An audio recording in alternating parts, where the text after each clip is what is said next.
They went in your mailbox. I have stuff here too. So hopefully we're not going. Yeah, I know where the key is, pussy. You guys ready down there? You guys ready? Ready. Everybody over here? Mr. Freelander? Mr. Sackett around? Mr. Sackett in the back. You want to hold it? We'll wait. Yeah. Well, we have a minute.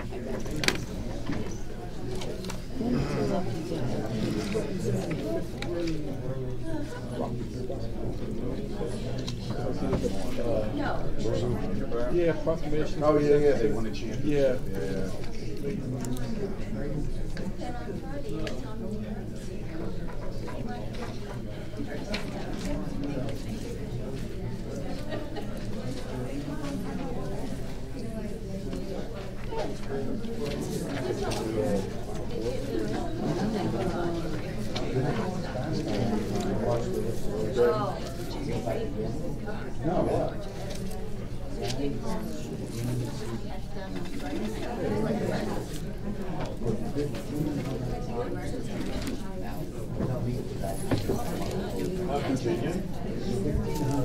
Feel comfortable. Who?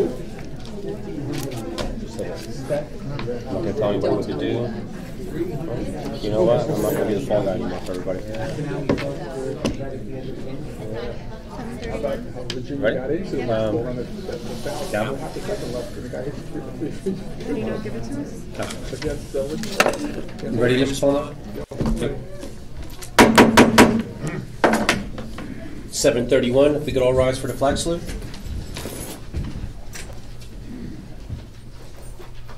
Pledge allegiance to the flag of the United States of America and to the republic for which it stands, one nation, under God, indivisible, with liberty and justice for all.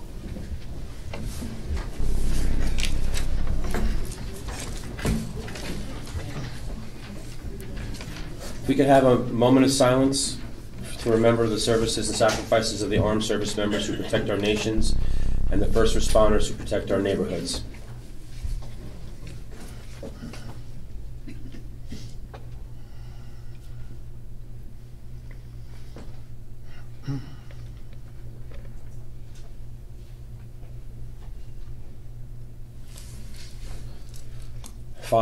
This meeting was advertised in accordance with the New Jersey Open Public Meeting Act, NJSA 10:4-6. Notice was, oh, I'm sorry. I'm going to do the roll call. Clerk, please do the roll. Councilmember Quinn? Here. Councilmember Friedlander? Here. Councilmember Judenak? Here. Councilmember Palumbo? Here. Councilmember Smith? Here. Councilmember Sackett? Here. Councilmember Jackson? Here. Vice President Abrahamson? Here. President Kelly? Here. I apologize for that. Again, this meeting was advertised in accordance with the New Jersey Open Public Meeting Act, NJSA 10:4-6. Notice was published in the Township's official newspapers, the Daily Record, on November 21st, 2018. Yeah, you're reading from the wrong one.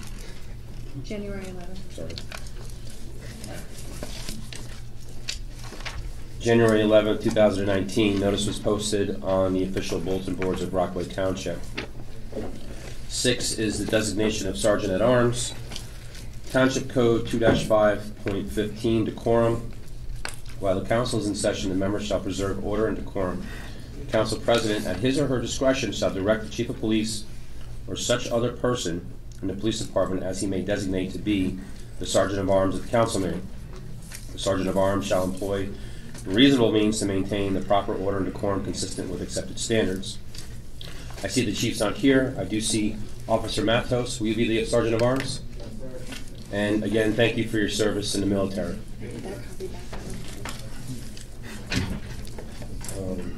You can use this. Just don't remove anything. At this time, we have 7, which will be open to the public. And before we go into the open to the public, depending on how many people had signed in, we do have the 5th grade girls Rockets basketball team to do a proclamation. And when they come in, I was going to pause whatever we're doing to allow for the proclamation to take place. So if it's a short open to the public, I think we can finish through, but if it's going to be a lengthy one, I would then just pause it for that proclamation for those girls, so they can go back to home and get ready for bed and go to school for tomorrow. So I just want to make everybody aware of that now, moving forward. And that was requested from our administration. So thanks, Steve, on that. Just let me know when that does happen. So at this particular time, I have Mr. Press. Come on, Mr. Press.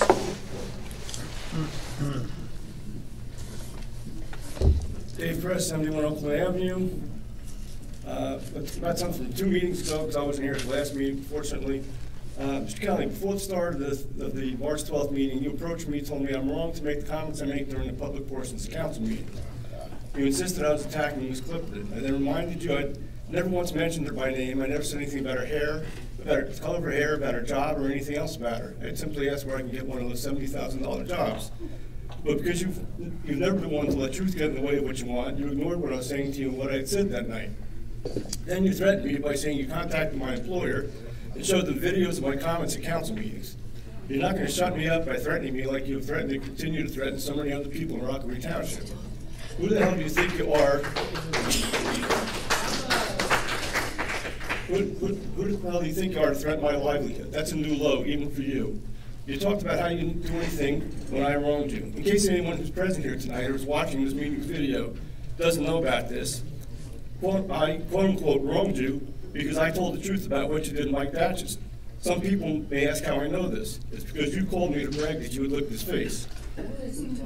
No matter the number of decades I've been involved in politics and the number of campaigns in which I've been involved, whether for my candidacy or that of someone else, it never ceases to amaze me excuse me.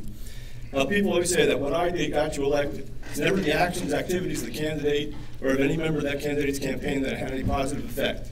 You also said to me you were responsible for me being involved. You made me because you got me elected. You didn't donate any money to my campaign. You didn't introduce me to anyone in town. You didn't walk the streets of our wonderful town with me. You did put out your own mailer, which I got blamed for. You did put up some crude plywood signs. You didn't want me to win as much as you wanted Max Rogers to lose. If Alfred E. Newman ran instead of me, you would have wanted him to beat Max Rogers. Just another vendetta. Just generally, you know what they say, you throw enough crap, some of it's bound to stick. I'm not looking at you while I speak to you because you're sick of me. Your attitude, I'm better than any of you approach, the way you treat other people. If you didn't spend so much time being a bully and threatening people, you might actually have time to do something positive. When I was first elected to this formerly august body, you and I had a positive relationship. You fooled me then, but that changed long ago. I now know you as the cruel, antagonistic person that you are. One day your actions will come back and bite you on the ass.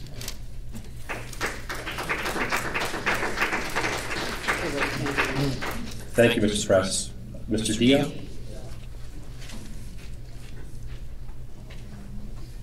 Patrick Dio, 11 Valley Road. I want to commend President Kelly and the council for having 4 public budget meetings with an objective of working with the administration to adopt a budget with no increase in expenditures or increase in the municipal tax assessment. I therefore urge the council not to approve ordinance 01909 to exceed the statutory cap of 2.5%. I have also concerns with the capital improvement plan. As of December 31, 2018, our bond debt is well over $16 million, not counting another $3.3 million water sewer authority bonds. To pay down the bond debt requires $2 million on average over the next 8 years. We also contribute approximately $1 million to the public employees retirement system every year towards an unfunded liability of approximately $30 million. And we contribute $1.7 million on average every year to the police fireman retirement system towards an unfunded liability of approximately $36 million. Now, these liabilities are beyond our control. other than staffing and the salaries we pay. Selling bonds is within our control. Controlling operating costs is within our control. Do we really need to spend $500,000 on Peterson Field during this time of austerity, including $400,000 for an outdoor basketball court? Do we need to saddle the township with another $1.4 million in bond debt, plus interest? From attending all of the 4 budget meetings, I also recall members of the council voting to delete items from the plan that was presented in Ordinance 01911. I therefore urge the council to not approve the ordinance to adopt the Capital Improvement Plan, Ordinance 01911. Perhaps we too can be debt-free in the near future like some of our neighbors. I also, outside the area of the budget, I'd like to ask, what is the status, besides the fact that it's still under investigation, which we hear all the time, what's the status of the Bowlbyville situation? What's the status of the missing, Mayor Datcherson's missing computers and cell phone investigation? And what's the status of the investigation of what caused the hacking of the police department computers? I think the community deserves some type of status report recognizing that some things can't be disclosed besides just saying under investigation. Who's doing the investigation? Has the investigation been turned over to the prosecutor's office? Is the investigation being done internally? I think that we deserve some type of a report as to these 3 items. Thank you. You're welcome. Anyone from the administration that may want to just address that real quick? Mr. Dio, as far as the investigations, it's a multi-pronged investigation. There's multiple law enforcement agencies involved in all of the things that you mentioned. It would be irresponsible and reckless for me to comment on them. I wish I could say more. It's a police matter, and that's the way it's generally, that's the way it's always handled, so we don't compromise anything. So I wish I could say more, and I appreciate your comments, and that's where it's at. We know an estimated timeframe? The law enforcement doesn't give us an estimated time frame. I sit in the mayor's position, and I have limited knowledge of what goes on in the police department in terms of investigations. It's not what I'm not allowed to know or run the day-to-day operations of the police department or actually get my hands involved in that. It's statutorily improper, so it is in the hands of law enforcement. And Mr. Mayor, real quick on the police matters that are there. The Bowlbyville is not a police matter. Could you address that to Mr. Dio? I'm going to address that under new business. Oh, good. Thank you. Okay. Thank you. Next, I got Mrs. Coleman.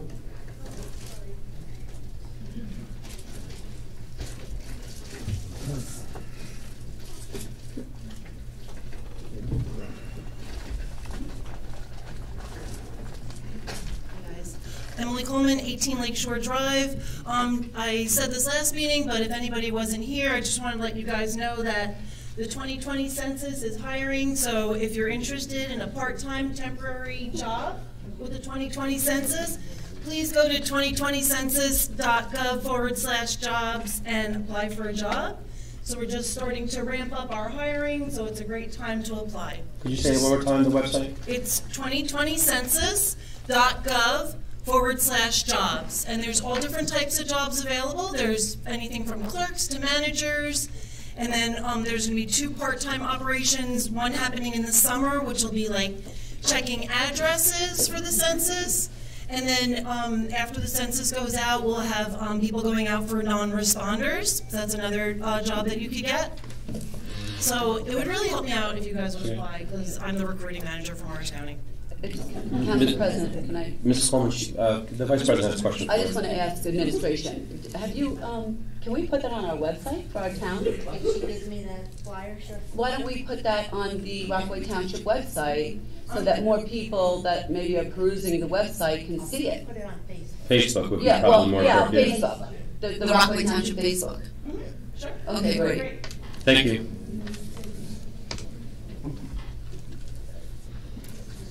Mrs. Degnan, come on up. I got a question for you too. At Dignan 88 Valley View Drive.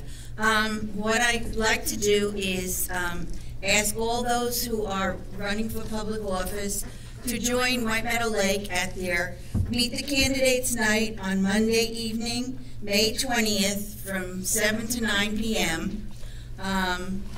You will get a formal invitation also, but I just wanted to make the announcement here so that you can put it on your calendars, and then as soon as you get my letter, you'll be able to respond to us.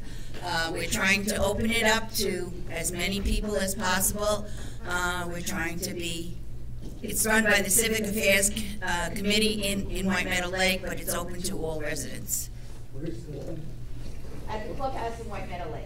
Ms. Degnan, I have a quick question for you. Last year, before going into the Memorial Day holiday that we were having, Mr. Gable, is there a chance maybe we can reach out to him again to see if maybe his schedule will allow for him to speak during our parade?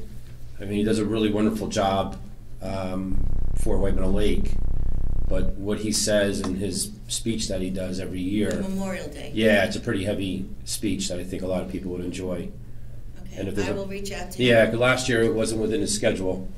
And I encourage everybody every single time, because it's his voice and the way that he narrates everything. It's almost, you can see each shoulder talking through What his... is the date of that? The date of I'm not positive right now. The Memorial Day Parade this year is being run in conjunction with the borough in Denville as well. It's not going to be. Yeah, it's not going to be like it was last year. Well, we're not even having him at the end of the gazebo, but just a part of it or something that he could... So I think we'd have to probably talk to the borough. Can I interject for a second? Sure. The parade it's a celebration by for the 150th anniversary of, what they're trying to do is the parade committee is comprised of Denville, Rockaway Township, Rockaway Borough, and the original route was held where they've marched, because we were one town back in 150 years ago, was in Rockaway Township. In Rockaway Borough, they marched a certain route. So the parade is going to take a different route this year in honor of that 150th event. So you would have to reach out. You can reach out to the parade committee. I'll find out I'll find out for you who on that committee would be able to authorize that or get Mr. Gable in, and I'll get back to Ms. Stegman. Yeah, if you could just CC me on that. I mean, I don't know. Have you ever seen his speech? I have not. No. I mean, it is.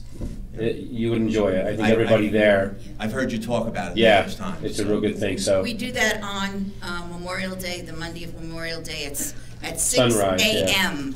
yeah, We do a sunrise and it's service. 6 a.m. It's sharp. And it's 6 a.m., believe me. And then we serve you breakfast, so anybody is welcome to that. It's a combination of the towns this year in honor of that.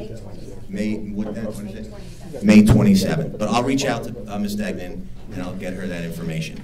In the meantime, I'll contact him to see if he's available should it be opened. Yeah, no, that was just if we have to bribe them, because it's definitely worth it. That's for sure. Thank you. Next we got Mrs. Platts.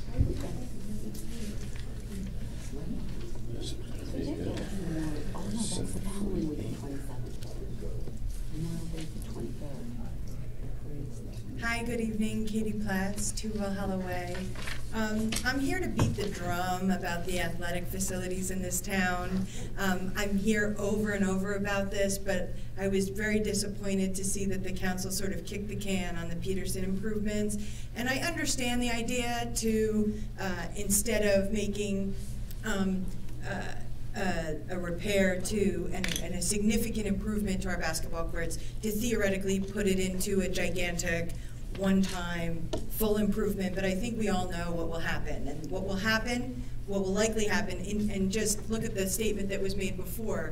There was an objection to just even like an almost $400,000 investment. A full investment is going to be millions of dollars because of the state of our facilities. It's going to be voted down, and my concern is that that's why the can was kicked, because last year there was a similar application or submission by Mayor Datchison to the same improvements, and that was stripped. So this year instead, it was sent down the way so that theoretically members of this body could say, we didn't strip it, we suggested that we put it all together in a big fancy bow and make a big improvement. The fact is it's going to be rejected. The reality of this municipality is that right now we don't even have tennis courts.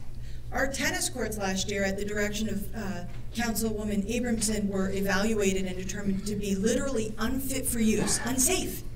And since that day, this body has not made any suggestion or done anything in order to make any repairs. They sit there shuttered. If kids in our town want to play tennis, hopefully maybe they can use the high school courts, but if they're being used, they have no opportunity. That's unacceptable to me. I have kids in this town that participate in sports, and we love it. We have great programs. We have wonderful people that have dedicated, volunteered, and we have terrible fields. Our soccer fields, we don't have enough. So although there's people that work really hard in this town to keep them up, there's literally not enough. You need to let soccer fields sit in order to improve. We don't have enough to sit, so the quality is awful. Basketball, we rely on the Board of Education. We don't have a single town basketball court, and Ray Furman does such a fantastic job with that. So do our travel coaches, but we don't have a facility. We don't have a main facility. So overall, my kids are involved in sports, and I really love it. My kids are so dedicated to it, but this body for last year and this year have failed to make any investments in the infrastructure, and it's really needed. If you go around, I understand that maybe apart from Councilman Sackett and Councilman Jackson, that there may not be members here whose children play, but if you go around to, when I travel the state, and I travel the state, other municipalities and our surrounding communities have incredibly better facilities than we offer. And whether you care about sports or not, that's property value.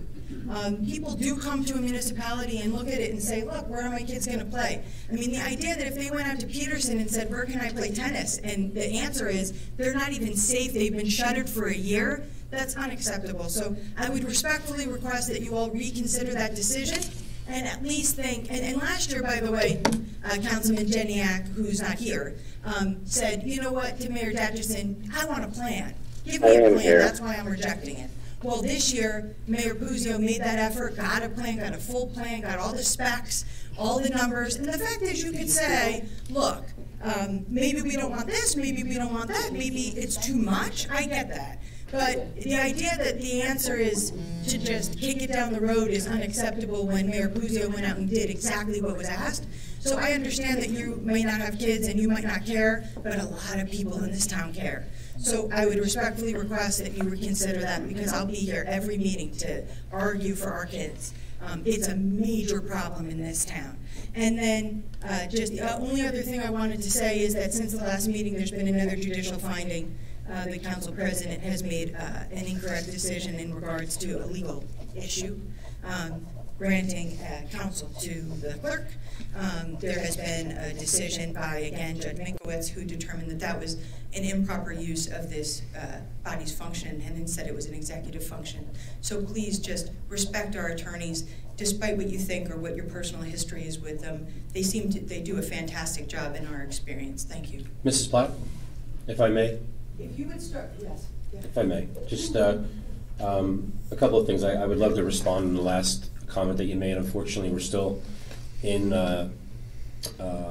court with that, and as far as the challenging of that position on there, it would be a little premature because the matter hasn't been resolved and disposed of and adjudicated. It was by the court. It wasn't, and so unfortunately, it's dealing with an Oprah case, and it was an ancillary thing that was added on to it.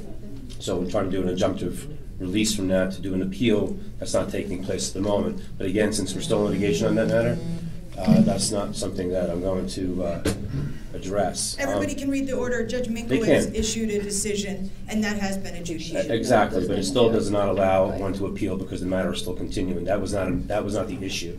It was an Oprah issue. I'm sure you're aware of it. The other thing is that on September 30th of 2016, there was a request going out to K&K. It's Kilpatrick, that was creating a plan. I know you're not aware of it, you probably haven't seen it. No, but I was here last year and this year, and I understand it. Yeah, and then on that... I'm not worried about 2016, that I'm worried about proposal, now, sir. well, it relates to now, ma'am. Oh, okay. So when you have that on the September 30th of 2016 to come up with a plan, it wasn't until 2 years afterwards where we actually had a completion or portion of that plan for the basketball courts of October 18th of 2018. But we didn't receive that until just recently at a budget meeting that we had, and then it was taken back from us to review it even further. So during a budget process where we're talking about capital improvements. Do you ever talk to the administration? Excuse me, I didn't interrupt you at all. If you just but I'm just asking. You always talk about the fact that you're not provided information. If you never have mind. questions, do you ever reach I'm out done. to the Thank you. administration outside Is of there the anybody else in the public that wishes to speak? No problem. I Thank think you. that would probably Thank be you, a Mrs. productive Potts. idea if what you care about is our... I know, you just don't want to hear it though, I'm sorry. I would like to address the insurance. Go ahead.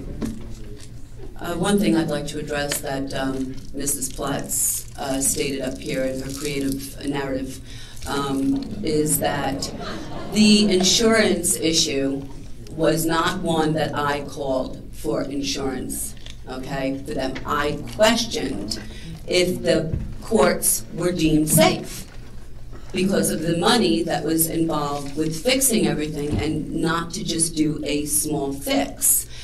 I was told they were safe, and I asked, when was the last inspection? Because obviously, we can't have them open if they're deemed unsafe, and they've been open. They were open.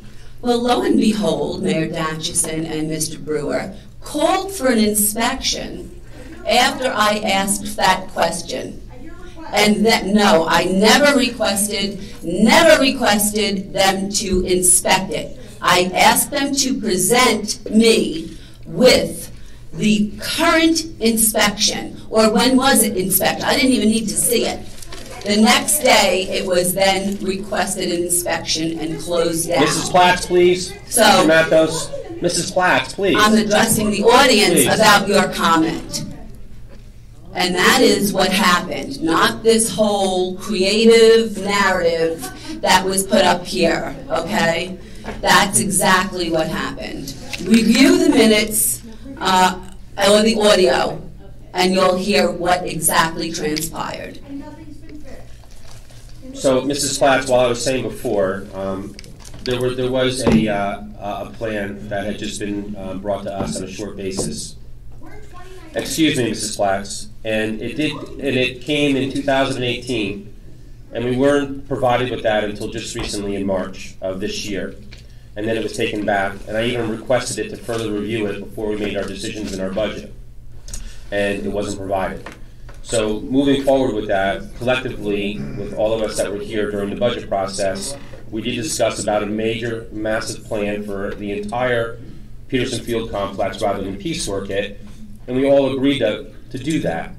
And it was something that our prior leaders in their administration also stated the same thing, that they were going to have a presentation and doing the same. So we are trying to address it in the best interest of that. The DPW, our recreation, they all do a phenomenal job in trying to address the fields. I know some of them actually addressed you in some of your comments with regard to the arrangement of the fields and the off time of the fields and the rebuilding of the fields, and even working with Mrs. Degman of the POA with some of their fields as well that we have some issues with that were of last year. So for what your statements or allegations are, that's not true. We're trying to move forward with that and do the best that we can with what we have. So I'm sorry that you have a disagreement on that, but those documents are public record. You're always welcome to receive them. If you wish, I could have them sent to you tomorrow. I'm not worried about Okay. You don't want, no, you're not coming back up. We're done. You're Mrs. Platts, you're done. It's not a question and answer. Mr. Matos, please. It's Mrs. Platts. You sat down and you're done. And you continue Please sit down. You are I don't done. want documents. I just Mr. like Matos, to please. prepare Thank the you. fields. Thank you, Mrs. Platts. Oh, I love it. Thank you, Mrs. I just Platts. want you to do I know, Mrs. Platts. Thank you. Is there anyone else that wishes to speak? I know. Thank you. Disruption. Mr. Schmidt, if you wish to come up. Oh, here we go. Mrs. Platts. Good evening, John Schmidt. How you doing, Mr. Schmidt? Gloucester City, New Jersey. And you came. Gotta put it on 2 cinder blocks. Is this better? Thank you. First question, does the Township of Rockaway have a nepotism policy? Very small one. Where is that in code or is that in some other document? And who does that apply to? Ms. Seeger? It's in the policy and procedures manual. I think that's where it is. Does that govern officials here, appointed officials, employees, all groups? I don't think it's that one. You can read it, I don't have it memorized, but I'll look it up. Okay, thank you very much. Next question. And, you know, I'm probably interested, waiting probably to the next meeting for the issue of remedial action. I won't ask your, obviously, communications with your legal counsel. I'll keep it to subject matter. Obviously, you have a deadline coming up to take remedial action, to re-vote on all resolutions and actions taken at the November 27th and December 11th meetings. Has there been a legal analysis done by this governing body as to whether each of those resolutions which are governed, some resolutions are governed by statutes, if there are any statutes which do not permit action on them? Has a legal analysis been done to date? That is my question. Not under OTMA, whether you can redo them under OTMA, whether you can redo them under statutes that may govern the resolutions which are going to be again before this governing body with a different number, I would assume. We should vote on it then tonight. Council President, it sounds like a question for the attorney. Mr. Yatrafano, with we are in somewhat of litigation in the order of the judge that we have currently now. Is it a question that you can answer, or is it something that we can't answer because of the current status of the judge, the ruling, timing of appeal? We've gone down this road on other issues and other matters. If the question is, does the issue or issues posed by Mr. Schmidt impact the... Can you speak in the microphone, Mr. Yatrafano? Yeah. I can't hear him either.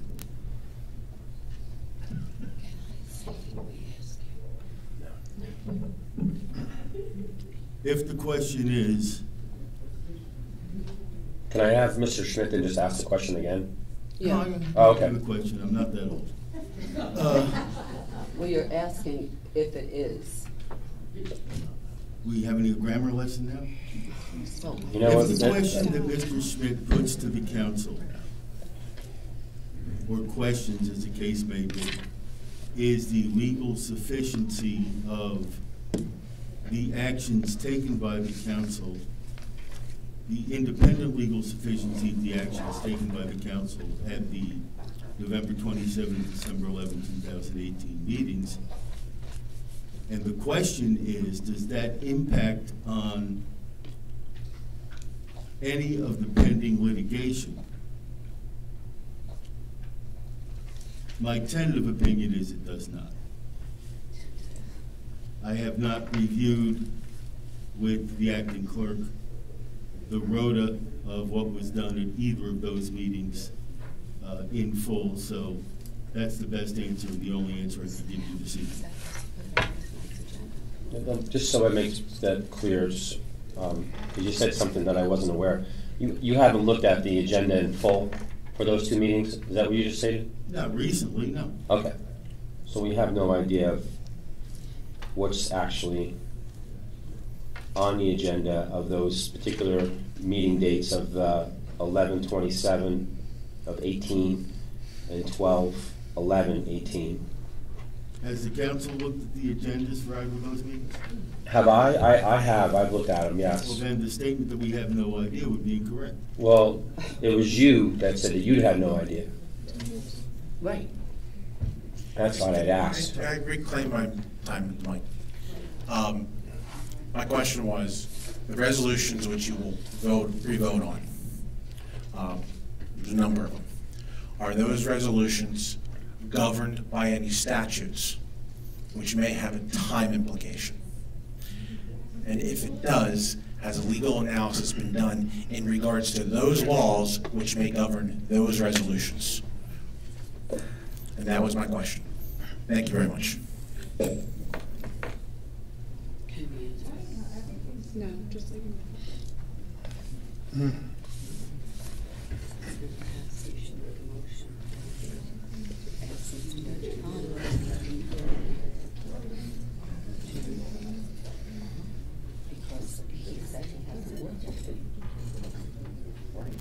And he also gave us a memo.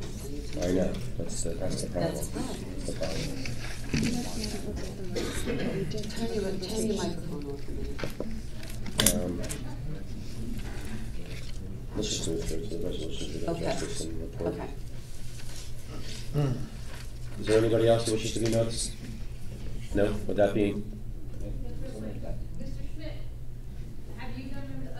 Mrs. Lucas, that's, you can address him at another point. This is, if there's something for the council. I know. I'm not going to have it. Yeah, do you have anything to address the council other than an individual in the public? Thank you. Moving forward to the proclamation, so waiting? We got two players here. That's too bad he's done. Not yet. Not yet? We're working on it. Okay. We're going to go over to the consent agenda. Council President, before you do that, may I interject something for you? No, I'm going to move forward. We can address it in the report area. Thank you, I though. have a better answer for your question. No, I think it's not even. Okay, I'm sure you're not interested. So I am interested, but we can address it in the reports. We have the consent agenda. We have resolutions R 1968. We have R 19-70.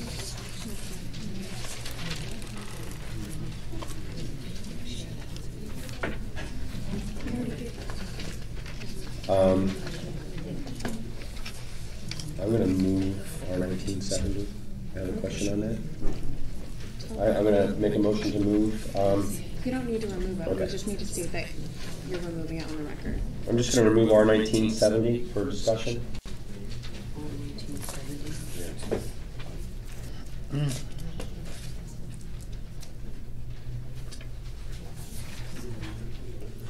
Do you have that, Manny?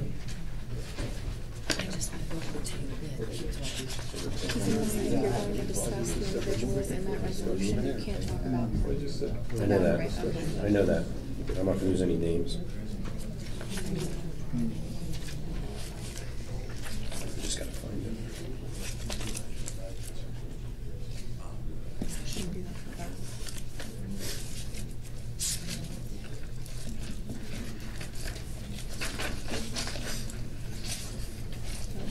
talk about the contracts.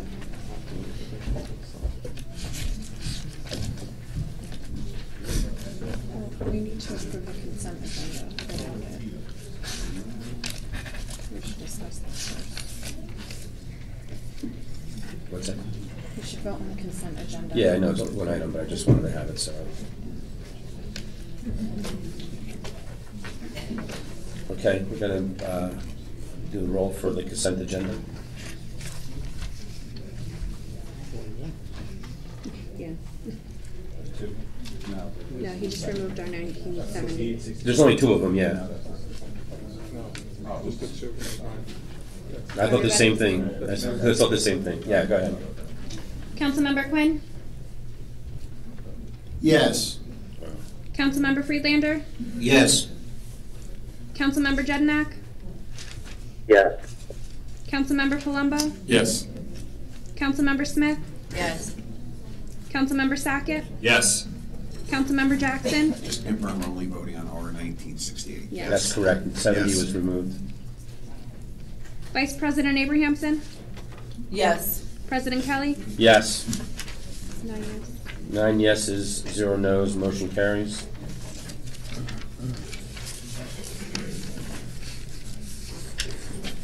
Do you have, does it sit right here? Yeah. Mr. Yachafano? Don't remove that from my packet. The R 1970, do you have that in front of you by chance? Yes. What you have here on this particular resolution, you have 2 individuals on the same resolution. Mr. Yachafano did not put that resolution together. That's a form resolution that we've used for our registrar appointments. I just plugged in the different names. Just so you know, he didn't prepare that particular one. Either way, would it be better to have a resolution for each individual rather than putting 2 individuals on one resolution? No. No, I understand that it may be the same one, but I'm looking at it where you have 2 different positions, you have 2 different individuals. So if you didn't want to vote on it or abstain, you would have to abstain from the whole thing. Rather than if you have 2 different resolutions, you can abstain on one person but not the other, because the other may be affected due to the abstention or a no vote or a yes vote. So, I mean, even though we've done it in past practices, would it be more practical to have an individual resolution for each position? No. Because like we don't appoint the assistant BA and the BA in one resolution or one vote. Usually don't hire them at the same time. And they are different positions. Well, I'm sorry? They are different positions. But I'm using it as an example of having 2 people on one resolution. I don't. Yeah, no, it's two people, 2 different positions. This is also common to what the JIF does in appointing Pat and Lisa in the same action. And it will be possible for any member of the council who elects to abstain from one portion of the resolution to enter on the record a qualified abstention and the subject matter of the qualified abstention and vote for the balance of the resolution. So one person can vote twice on this resolution? No, I didn't say that. So one member of this governing body can vote to abstain, but yet approve the other individual? A member of the governing body can indicate that his vote, his or her vote, whatever that vote might be, applies to only one individual for affirmation purposes. That would mean that the vote would be automatically counted as an abstention with respect to the remaining individual. Council President. Councilman Jenny. It sounds like this resolution needs some more work before we take action on it. We need to have a local registrar appointed by resolution. We currently do not have one because our previous local registrar is no longer with the township. There are no registrars currently? We do not have an appointed local registrar with the state. We need to do that by resolution. That's correct. So we need the local for sure. Yes. So Council President, we could amend this, that it refers to only one person, and then we can have another copy of it that we make for the other person if we need to take action on both this evening. And Mr. Yachafano? Just so you know, if you just did one, the other person has already been appointed by resolution, and that's still good. But the other person's appointed as the local registrar, not as a deputy. The other person... The other individual on the resolution is appointed by that previous resolution as an alternate deputy registrar, not as a deputy registrar. But the deputy and alternate deputy are not required to be appointed by resolution. It's just the local. So can we then just amend this for the local? Well, she stays as the... Yeah. She'll stay as the deputy with or without this resolution. Council President, did I just hear that only the local is required to be approved by resolution? Yes. Is there a statute that confirms that? Not off the top of my head, but yes, there is. I'm sorry, there's a statute that's referenced in the resolution itself. Is it that statute? 26:8-11. No, NJSA 26:8-11. Yeah, sorry. That's okay. Sounds good when you say So it. if only the local is required, then we should amend this to only appoint the local. Correct. And if we still want to do a resolution, we can amend another copy of this to do the deputy. So can I just make an amendment just to remove the second whereas? And then we can either make another resolution if necessary? Well, I don't think you need another resolution. You can certainly make an amendment make a motion to amend, subject to second of the vote of the full council of any aspect of this resolution. Okay, I just want to make sure, because it's, it's just a concern of the two individuals being on there at once. And so I make a motion to amend it, to remove the second whereas, and just have the first whereas, the third whereas, now therefore be it resolved, and I hereby certify. Okay, I'll second. Council President? Yes, Mr. Genio. I think your amendment wants to is to remove the references to a deputy registrar.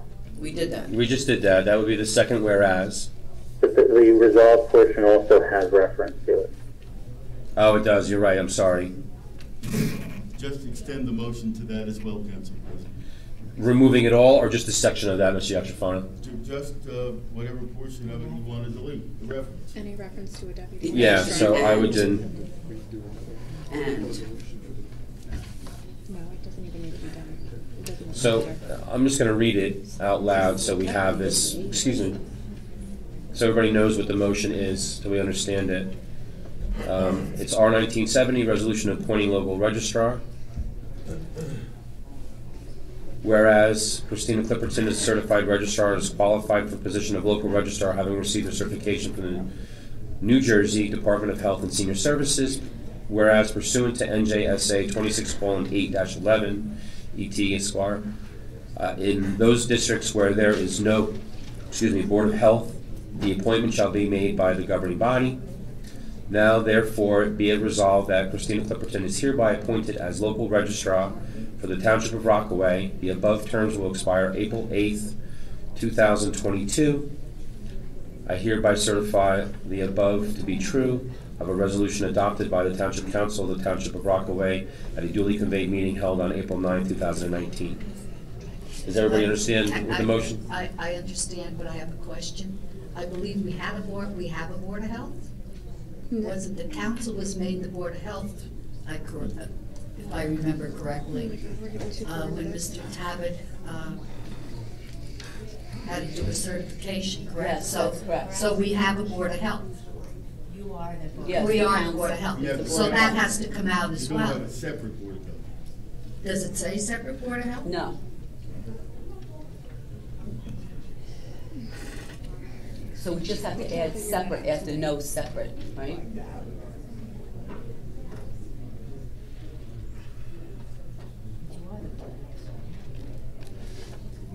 Ms. Yachafano?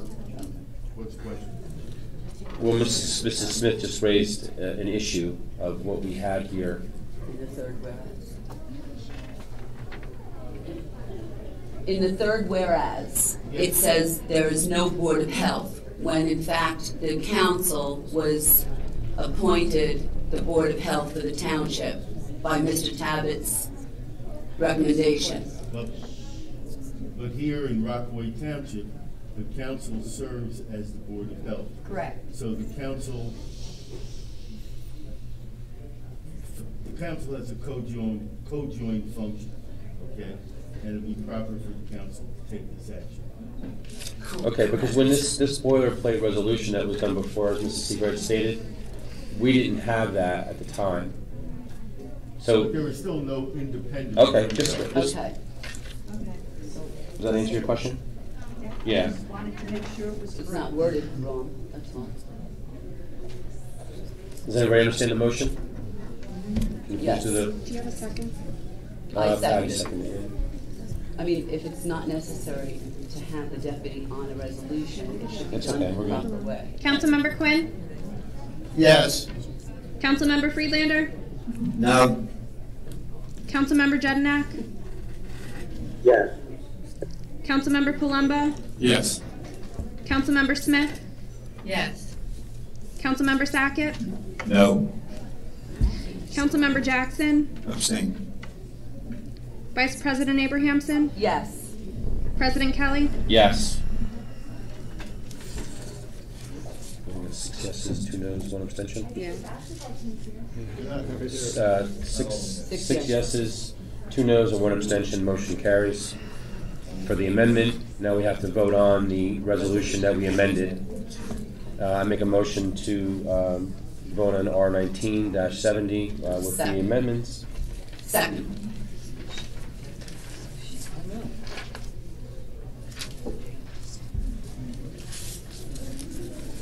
Councilmember Quinn?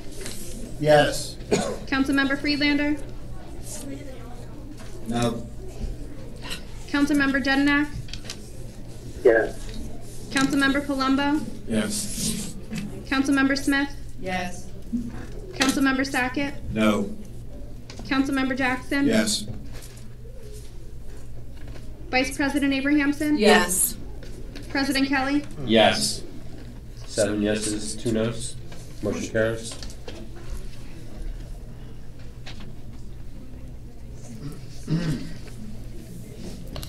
Yeah. D. Not yet. Oh, no, not yet.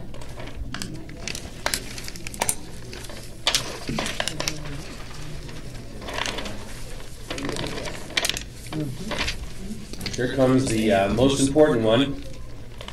We got the number 10, it's the mayor's appointment, and I'll leave it up to Mayor Puzia. It is with the president and some of the council. I just- Okay. Number 10 is a resolution confirming the appointment of our municipal judge for the Township of Rockaway. And I just want to say a couple quick words about Judge Smith. Judge Smith, it was a resident in Rockaway Township for how many years, Jerry? Since 1976, and has been our municipal judge since 2007. I want to say that Jerry cares about Rockaway Township. If you were present at our budget meeting where each department or each section made their presentation, you would have seen just how passionate he is around Rockaway Township. He's done a wonderful job, and I'm recommending him for an appointment for another 3 years.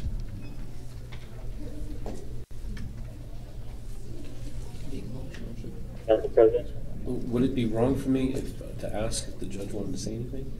I don't think so, no. Your Honor, is there anything that you would like to say that you haven't said? I mean, you've been a staple and a pillar in the community through recreation. Well, I think it would be appropriate if you vote first. Well, it depends on how, you gotta sell yourself here, Your Honor. You got a point. You there. gotta sell yourself, Your Honor. Let's do the votes on Let's do. I have been the judge since 2007. As you all know, I love I've worked with St. Abrahamson, police force. Can't hear. Please.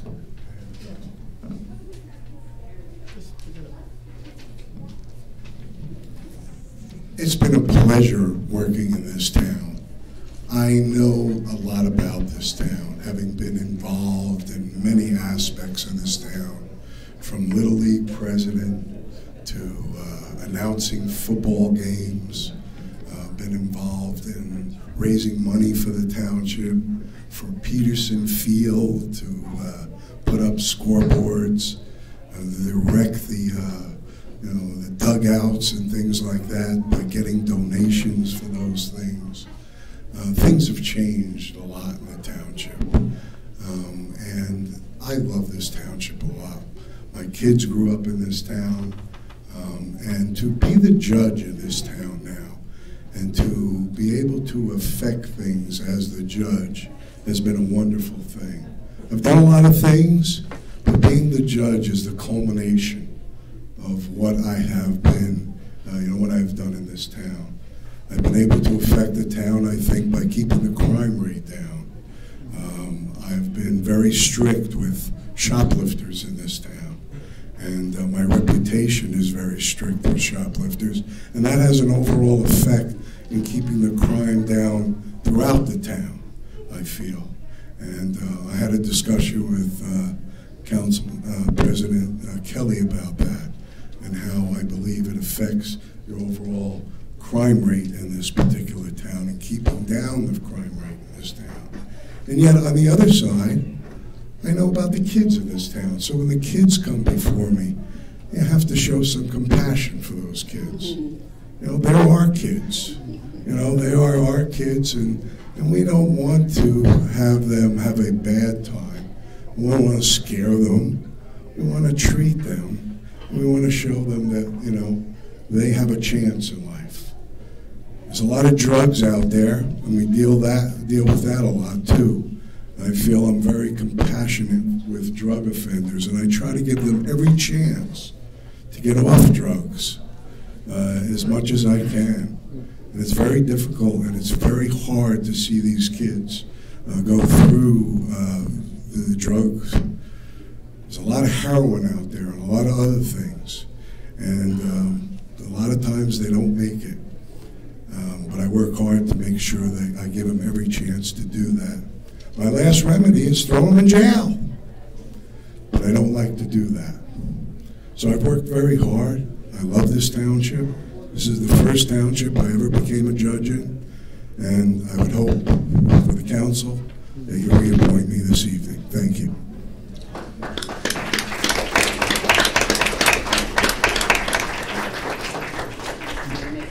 Thank you, Your Honor. And I know the frustrations, too, we talked about with bail reform and trying to move that forward to assist you in what you do. So thanks again. With that being said, no, go ahead, Your Honor. I'm not related to Phyllis.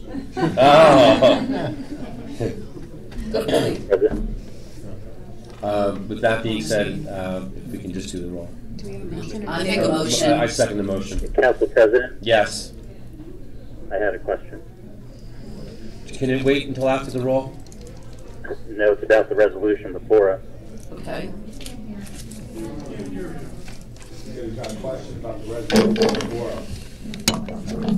Go ahead, Councilman Chair Jenny Yang. Mr. President, the resolution R-1969 confirming the appointment of a municipal judge With consent from the council. states that the term is for 3 years. Correct. Is that correct? It also says that the term expires on April 2nd of 2022. That's when his previous term expired. So have we been without a judge for a week? Clerk, can you please do the roll? Mr. President. I understand. We're going to do the roll. Thank you, Mr. Jenny. Is there an answer to that question? I don't at the moment. And if we can just move forward. Councilmember Quinn? A wholehearted yes. Councilmember Friedlander? What should I do, Judge? Oh, yes. Councilmember Jednak?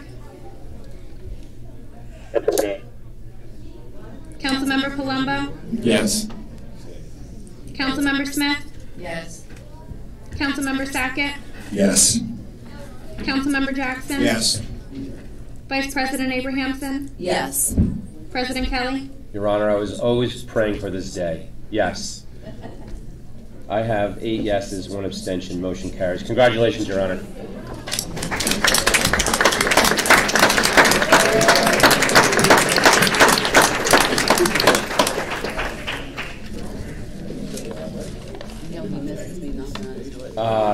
Mr. Dyer? I'm still waiting. Okay. I'm going to keep asking. All right. Number 11, we have the 2019 budget. We have the ordinance for introduction. It's 019-10 ordinance. I'm sorry? Oh, I'm sorry. Okay, you got a bad copy. It's 019. Oh, I'm sorry. I'm sorry, 019-9, ordinance to exceed the municipal budget appropriation limits to establish a cap bank. under NJSA 40A:4-45 dot 14. Council President, Yes, Councilman Jenny. is that out of order? Should we be taking action on the introduction of the budget itself before establishing a cap bank? No, the ordinance to establish the cap bank must be introduced prior to the introduction of the budget. Did you hear that, Councilman Jenny? I did, thank you. Okay, you're welcome. He's done 6 budgets, he should know that. I'm sorry, Mr. I said he's done 6 budgets, so you should know that. But we all don't know everything. Yeah. Mr. Freelander, let's not feed into any of this. Thank you. We do each one A, and then we'll do B. Yeah. Do I have a motion? So moved. I'll second.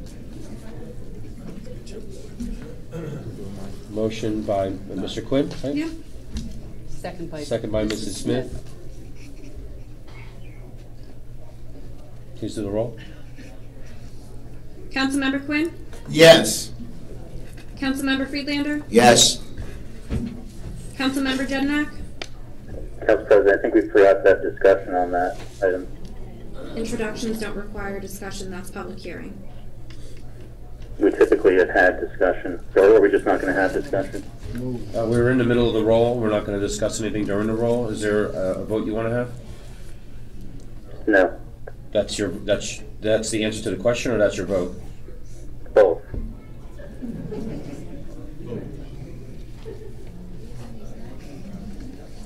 I'm sorry. Councilmember Palumbo? Yes. Councilmember Smith? Yes. Councilmember Sackett? Yes. Councilmember Jackson? Yes. Vice President Abrahamson? Yes. President Kelly? Yes. I have 8 yeses, 1 no. Motion carries. I have B is the introduction of the 2019 budget. It's R19-67, a resolution to introduce the 2019 municipal budget of the Township of Rockaway in the County of Morris. This is, Paul Mary, is there anything you want to add or you want to talk about at all from the process? And No. Just that tonight is the introduction, and the adoption is scheduled for May 15th. We had, I believe, 4 meetings with the council to discuss it in detail. Prior to that, the administration and I worked with department heads, and we're ready to move forward. so it was the initial budget hearings that you had back in November 1st to November 7th, where you had multiple hearings over in the conference area that we had over there in 2018, more dealing with operating expenses and stuff like that? Operating, capital, salary or personnel requests, etc. And I think, Mrs. Seeger, we were trying to hit a low number, trying to minimize our increases at the time? I did. Okay. And then through that processes that we had leading up to the most recent meeting on the 4th of April, we had a total amount of deductions, which would be a reduced taxation or a reduced levy.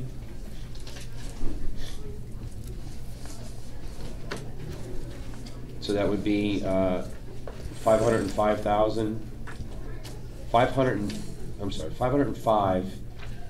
and $18 here for a little over $500,000 of reduction. Yes, I left everyone on the dais a list of the cuts that or adjustments, I should say. They're not all cuts, over the course of the 4 meetings.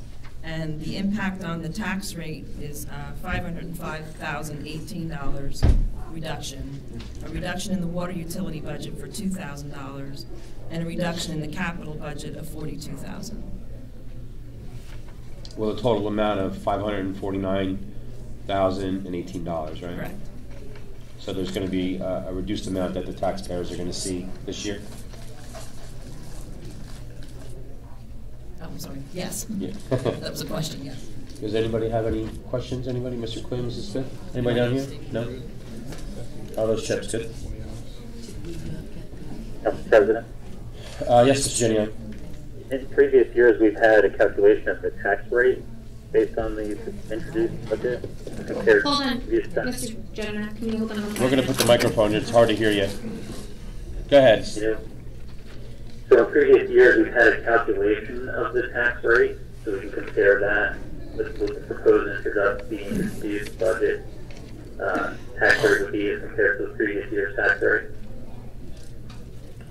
Is that something you have now, or? I can tell you that the tax rate that was adopted in 2018 was .7304 for the municipality, and it is now to be introduced at .7067, which is a reduction of .2037 on the municipal side. I'm sorry, .0237 reduction. Can you please repeat the first number from 2018? The 2018 adopted budget municipal rate, .7304. Okay. The 2019 introduced rate, if it is introduced, is .7067. The reduction is .0237. Thank you, please. Councilman Jeniak, were there any other questions that you had of the CFO? Just to repeat that second number. 7.7006? No, 7067. 7067, jeez. Thank you. Is that all the questions? And all the downward adjustments that are made by the council went to the tax levy? That's correct. That's correct. Thank you. Any other questions? No? Clerk, will you do the roll? We have a motion in a second. I make a motion. I'll second it. For the introduction of the 2019 budget.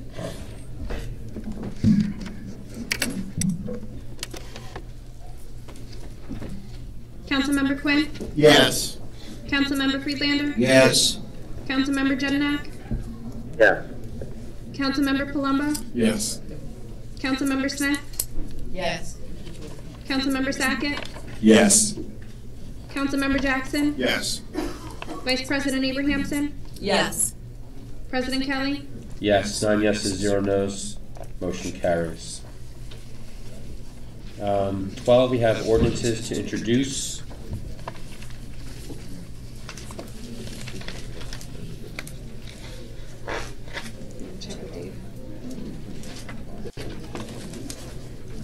I'm sorry? You want to check with Mr. Dyer about the... Mr. Dyer? We're ready? Okay.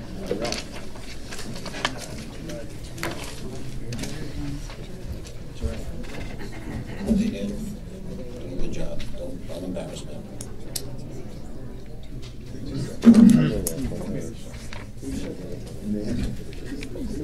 Okay. I respect that. Just got enough beaten up here. I respect it. So let's leave it.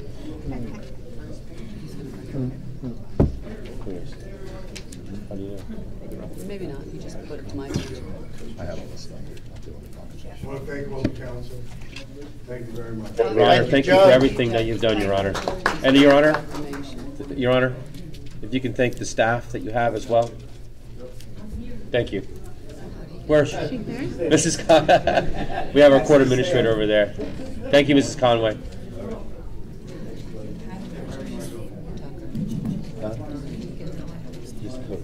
Oh. Jonathan, this is your team?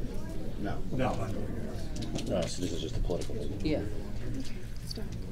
That's what I said. How could you let that go? What am I going to do? Right. I'm not going to make a scene right now.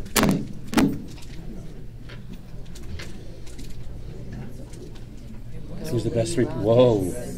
You didn't tell me this guy was going to be here. How you doing, sir?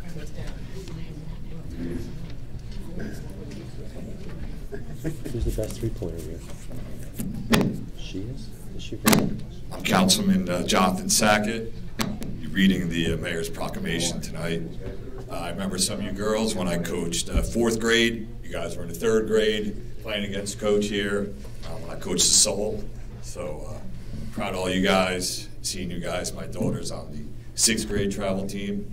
So I know they practice with you guys sometimes. So I'm going to read the mayor's proclamation tonight.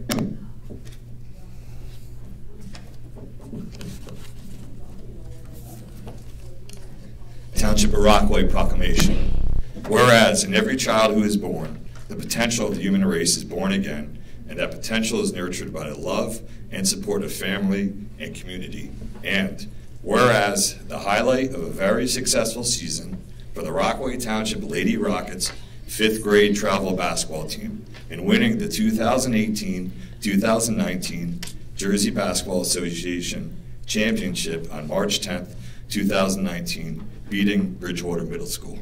And whereas, coming from behind, after being down by 5 points and only 3 minutes remaining in the game, the young Lady Rockets pulled together, hitting 2 foul shots with only 11 seconds left on the clock for a 1-point victory over Branchburg.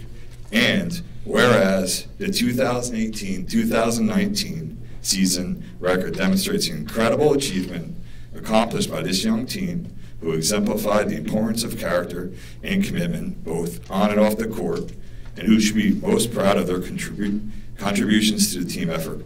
Now, therefore, I, Mayor Michael Puzio, do hereby recognize and congratulate head coach Eric Heidler as coach of the Rockaway Township Lady Rockets 5th grade basketball team for a fine season, further acknowledge the dedication, hard work, sportsmanship, and fair play demonstrated by these coaches, and call upon the citizens of the Township of Rockaway to extend well wishes to the team members and coaches for continued fulfillment in their endeavors and for every happiness in their lives.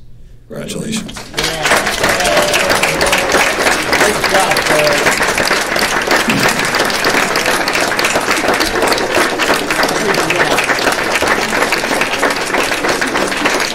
I'm going to call you guys up one at a time. We got head coach Eric Heidler.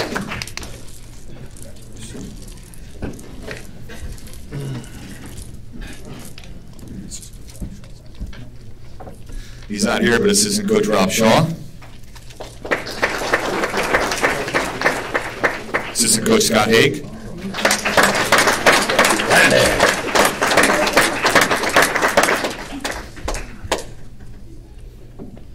Mia Heidler. Mia Heidler, excuse me.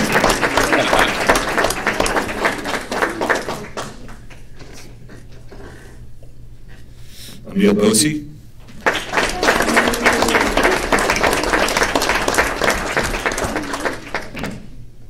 Kelly Kapik.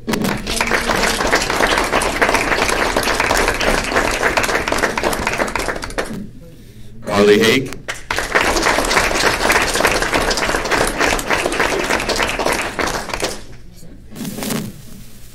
John B. Shaw.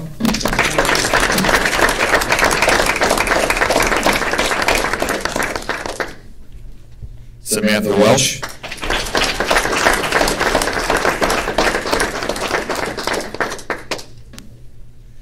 Kayla Ruiz.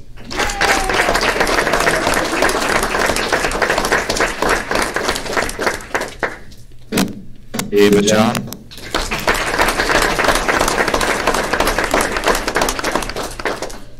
Maya Zurko.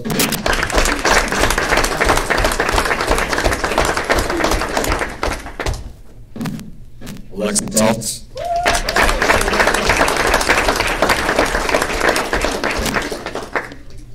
Tyra Afu.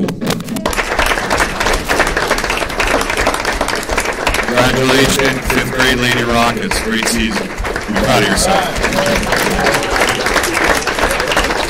Take a little picture of the mayor. Come on up, a little picture.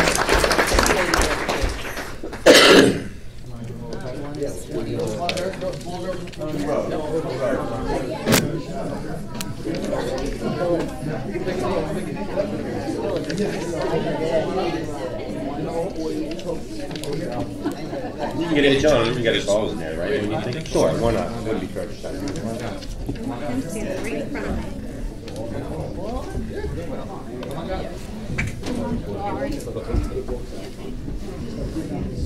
That's all right. Just put it on your top.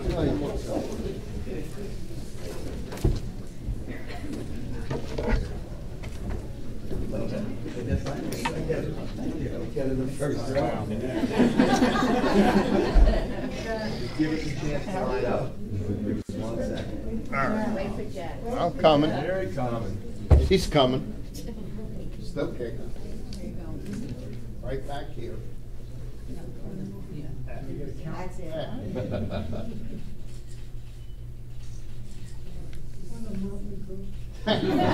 Come on, Lil. Oh, wow. You are proud, Lil.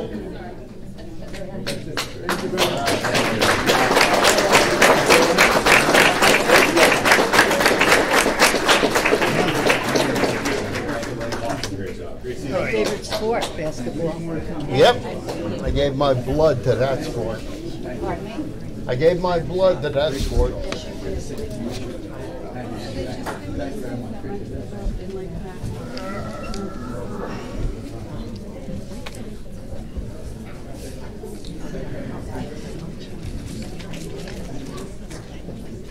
Very busy, yeah, very busy.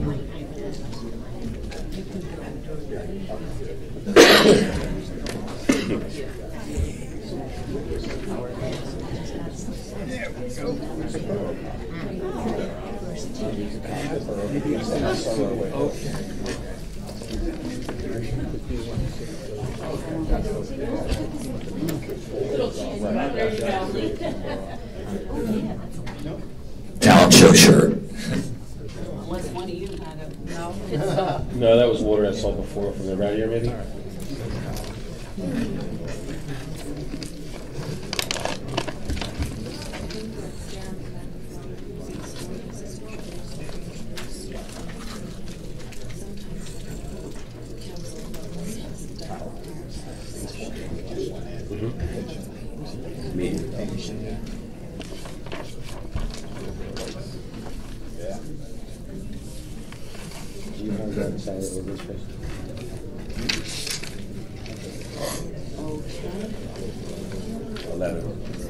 Right. Here, Tucker.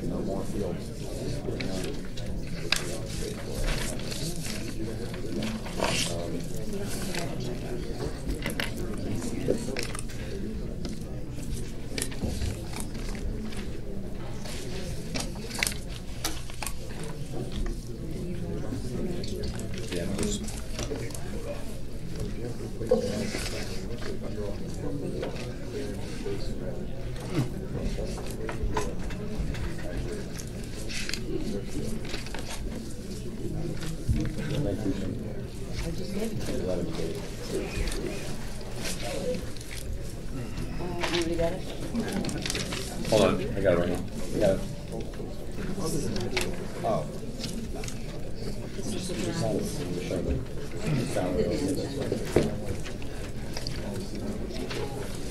Hold on. Here. I have it right here. We have the agenda. Sorry about that. We have next is ordinances to introduce. And Ms. Seeger, I just have a quick question on ordinance introduced will be 019-10. And we spoke about it a little bit in our budget portion about ranges and stuff like that. Do you recall that? No, in our budget sessions. And we were talking about the ranges, and originally when we first questioned this, which we voted against it, to have it brought back for some changes and modifications that were on there. I was not at that meeting. The one with, actually a member of the public had brought up about the minimum wage, and then we all agreed to, we voted no on it, and then Mr. Yetrafano was going to... I wasn't here at that meeting. You weren't? I do know about it. Okay. And then I thought in some of the budget portions that we had, we talked a little bit more about the minimums and maximums that are on here. The difference in the salaries that individuals currently receive now, and then there's the maximum annual salary. How is the justification from what one receives? Is there an equalization throughout each employee of an increase from what their current salary is to what a maximum would be? I think not necessarily, but we did it based on the current salary, and we did it the same length as the other contract. Can you talk in the microphone? Or whatever you have, I think you have something. Sure. There you go. Okay. If I remember right, we did it based on the current salaries. And then we tried to take this out for 4 years or 3 years, the same as the other contracts. So we don't have to do it every year. So 2%, 2%, 2%.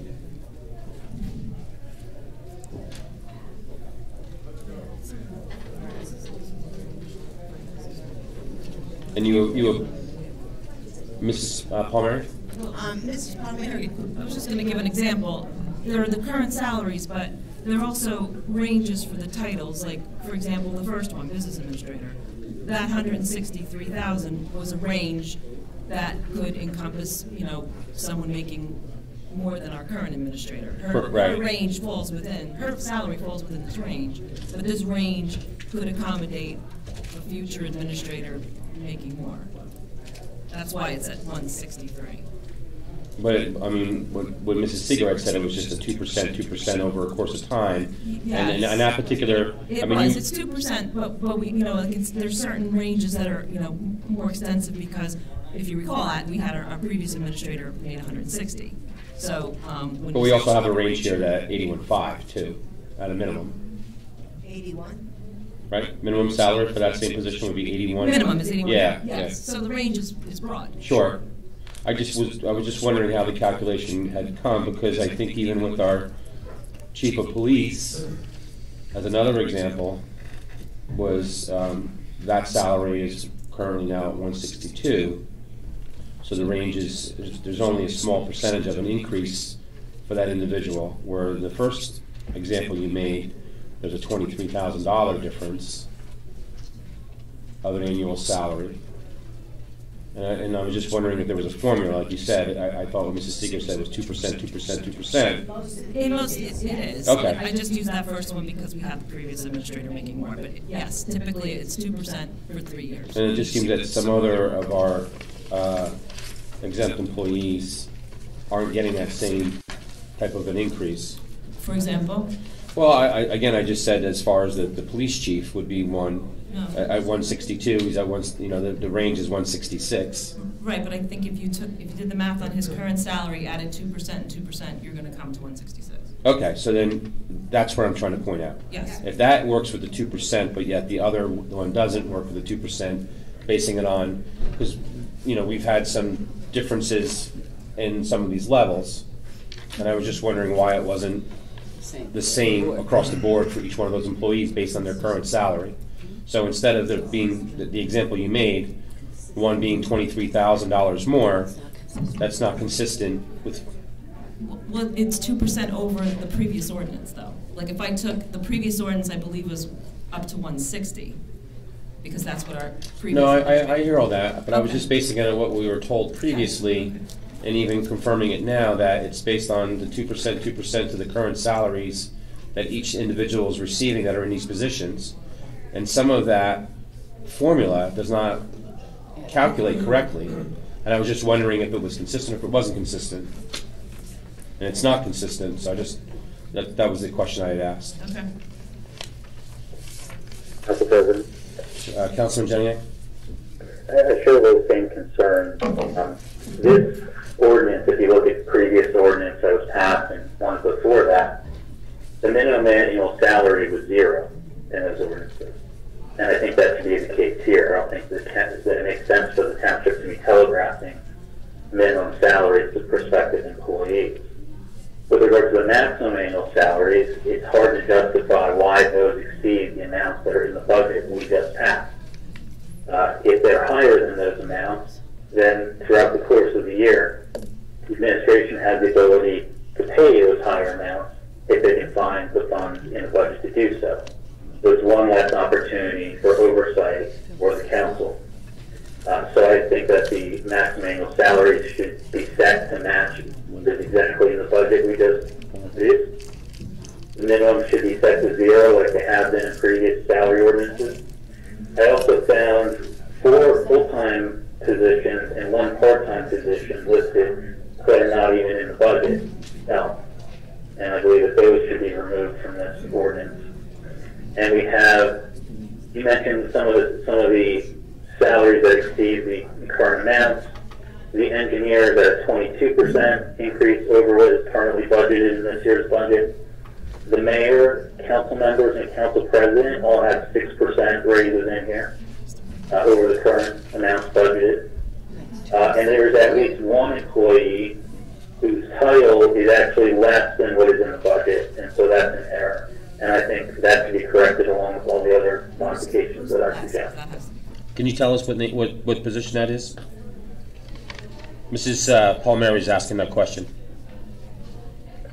I believe it's Director of Recreation. The number doesn't reflect the number on page 124 of the budget book.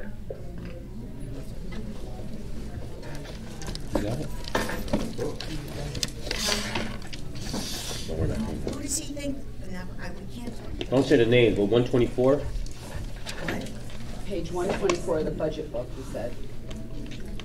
He's saying that the top range doesn't agree with the page 124 in the budget for that particular title. Mr. Jeniak, what's the title? Director of Recreation. 75,000? Correct, he's correct. The budget amount exceeds the maximum salary, which would be an error. That employee wouldn't actually be able to be paid what's in the budget when we adopt this ordinance as is. I know the answer to. Correct, he's correct.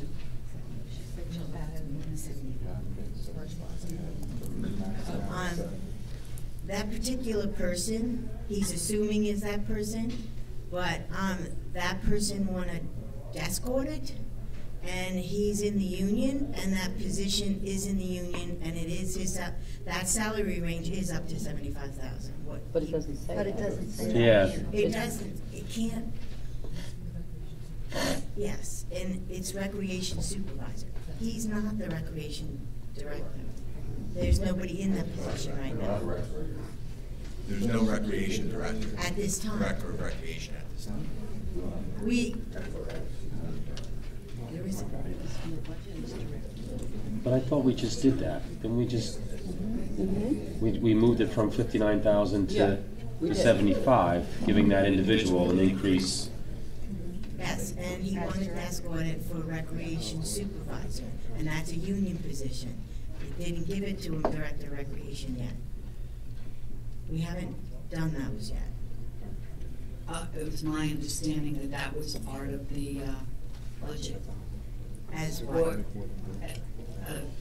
Director of Recreation. Well, I'm hoping That's how it was conveyed to us for the vote. Correct. I mean, it says it right here. We questioned it during our, I have it highlighted with a question mark. Yeah. So you're saying that the salary ordinance maximum should be 75, not 70, because that's what's in the budget? Correct. Okay. So can we make Okay, an the amendment? question, Council President, is can the administration pay an employee at a salary that exceeds the salary order? Did you hear that question? No, well, If there's an error, I'm saying if the budget's 75, then yes, this ordinance is an error. It needs to be up to 75. I agree. So we'll just vote no on introduction, make your correction, and bring it back. Well, you can make the correction now in introduction. Council President. It's just an introduction. Council President. Go ahead, Councilman. So we also have 5 titles that don't appear in the budget. Full-time positions are Director of Community Services, Director of Health, Personnel Officer, Deputy Tax Collector, and on the part-time side, recycling attendant. And I believe that those should be removed from this. That's correct. I don't think they should be removed. Yeah, you have to leave them. I mean, you leave them there, it doesn't mean that we're gonna. The administration would like to propose those positions, they can do so to the council, and the council can at that point decide to do that. Why would you remove something that's always been They don't It exist just reduces our in the flexibility budget. to run the town. May I ask a question? Go ahead, please, Mrs. Smith. Isn't this just, Microphone, please. Microphone. I turned it off. That's okay. This ordinance is just to clarify the salaries for a particular title that's already on our records, but doesn't necessarily have to be filled. Correct. Correct, Mrs. Smith. But it's just there because it's always been there, and there could down the road be a possibility but it would have to be included in the budget before you could hire them, correct? Correct. Thank you. Council President, I think that's incorrect. I think that as long as the administration can find the money to pay for the title, they can use the title. It's not in the budget. And if we don't have the title in the budget, why do we have it in the ordinance? Mr. Jedniak, we may need those titles someday. We may hire people with different skill sets. We have a certain workforce that's in place right now. We hire people along the way with different skills. Some people are good in one area and another. When we hire somebody, not everybody is the same. Not everybody is robotic and comes in with the same credentials, the same degrees, the same years of service. We need a little flexibility within the town, within the administration, to hire people. We speak about a business administrator. We have that we have that range. And if we need to hire a new business administrator and we want to increase our talent pool and get someone who may be very experienced if they apply for the job, we want to have that option. I think, Mr. Mayor, what he was saying, he wasn't really talking about one individual. It was ones that aren't in the budget itself. That was just the job. Those are just job titles. I just was giving an example. Would we have them in a salary ordinance? Council President, the flexibility that the mayor described, how does it be the council? Because if the mayor wanted to have flexibility and change a position at a later date, you could simply approach the council to do so. I can give you a perfect example of that. When our payroll person left, and we had an accountant position too, and in the budget we changed those positions. It gave us flexibility to adjust the people that we needed to hire that position, and we combined that payroll supervisor to do more, and we were able to then just change the other position to a clerk, and we saved, I think, in the budget $22,000. We need flexibility when people leave to fit them in the right place. And the administration has that ability to have that flexibility by presenting it to the council. And then it would take 3 more months. An ordinance takes 2 readings and everything, and we would be without somebody for a long time if we didn't have that flexibility. And that oversight process is by design. That is why we have a salary ordinance. The mayor, the administration is in charge of personnel and hiring.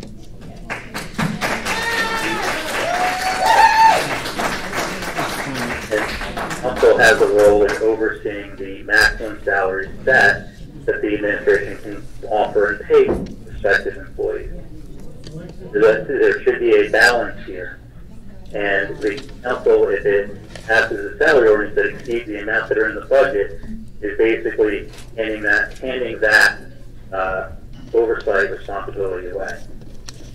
We had the same idea with this ordinance as we did as the other 2 that we passed with a range. Same exact idea. I think if you're worried about us, the administration, the mayor's office, the business administrator, our CFO Palmieri, about being cost conscious, I think we've demonstrated that we are cost conscious through our actions. I don't think you need to be concerned with that, but there's a council, I say this quite a bit, there's a council of 9 people up there. You guys, ladies and gentlemen, can vote how you see fit. Thank you. Council President, previous examples of where the serious salary increases appeared mid-year and then tied the council's hands in the following budget process. We've had those conversations, we've seen that happen. There really is no good justification to set a maximum salary higher than the budget is now. That did happen. Mrs. Seeger, I mean, would it be impossible to just make these simple adjustments where you can? I don't think it's right to do that when you haven't done that on any of the other 2 salary ordinances. You're treating this staff different. Well, it's not okay. I would like all the staff to be treated equally because it would make, you know, I'm trying to keep the morale up. We have some great workers who right now we're short on time and put the extra time in, the extra effort. These are the main people who run your everyday. They don't get paid for their overtime. They don't get paid for working longer, which they've been putting longer hours in. It would kill the morale. That's my personal opinion. I think the question was, it wasn't about killing morale. it was just because it was done prior doesn't always make it that it was something that was correctly done. It was just a question based on your own statement that you said that it was an average of 2%, 2%, 2%. On most of And on some of those people, you look at it, that they don't get the same potential of flexibility of an increase, much like yourself, and others have a far reduced amount of threshold to hit. So that was it. It was only a question that was raised that way. You know, you told me one thing as a preliminary, you told me something else. I said most of them were done that way. But I mean, we thought that it would be consistent throughout them all. Well, it's not, and it depends on the position and the type. And if we have to adjust any, like Mr. Jeniak said, we can come back to the council and ask. Didn't we just speak of removing positions from here? That's what I heard. Correct me if I'm wrong. No, there were positions that weren't in the budget. That's what the question was. It wasn't taking away a vacancy or whatever it was asking about. You have positions that are on the salary ordinance, but yet they're not in the budget. So Mr. Jeniak, I believe, if I'm correct, had stated, should we have those positions in the salary ordinance since we don't have them budgeted in the budget? Yes, in case we need them. Council President, if the administration needs them, they can request them to be added to the council. And Council President, the previous practice has been that the minimums have been 0 and the maximums have practice. I'm sorry, Councilman, can you just repeat that? Councilman Jeniak, could you repeat that, please? Oh, I didn't realize you were speaking. The previous practice in previous years, I believe in the reference book that the Council President has in front of him, you'll have a salary or the most recent exempt salary. When Mrs. Seeger references other salary ordinances, everyone should be reminded that for the non-exempt employees, those ordinances are governed by contract. Any increases there or maximums there are governed by the contract. These are exempt employees not covered by contract. And the previous practice has been the minimums have been set to 0. And you'll see that in the reference guide in front of you. And the maximum salaries have tracked the budgeted amount. It's hard to understand why the administration wants the flexibility to pay more than what we have just budgeted for today between now and the next budget process, except to pay out more than what we just budgeted. That's the way to blow the budget up. But if you, Mrs. Seeger, if I didn't hear you, I think what I saw you say was that you can't exceed the budget. Correct. But I think what Councilman Jeniak is saying, then why doesn't the salary ordinance reflect that? Because we need the range for it. But when I was talking about the other two ordinances, they have positions in there that aren't in the budget, and we approved them because if someone who leaves at a senior level is coming at a junior level, we need the junior level in there, even though we only have a senior level. So we have those different in the other budget. If you look at the other ordinances, we don't have every one of those positions in the budget. No, I know, but I mean, so what we had in the other ordinances. comparing apples to apples. Council President. Go ahead. And we're going to end this dialogue. Council President. One of the junior level positions just referenced by Ms. Seeger is Director of Health with a maximum salary of $133,000. Another one is Director of Community Services with a maximum salary of $130,000. Those don't sound like junior positions. That's not the case for exempt employees in general. And again, why would the council and mayor and council president have a retroactive to January 1st maximum salary that's more than 6%. Those were taken out of the budget. Yeah, but they're not. They're still in the ordinance. It can be there. It doesn't mean you have to get it. Remember that the administration can find the money, right, way more than what is in an individual line item of the budget. They can't exceed the overall amount of the entire budget.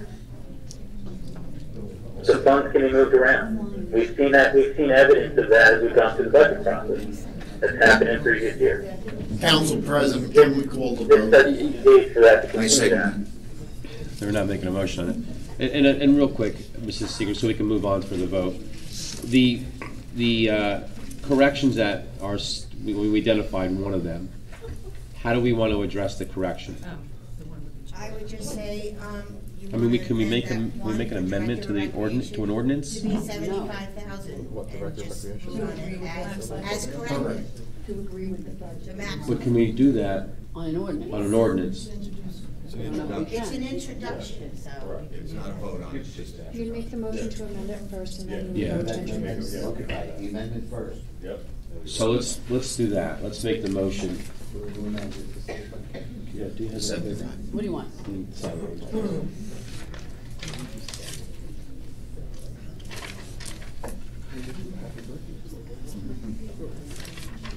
Are you making the motion? Yeah, and I'm just trying to find that one particular.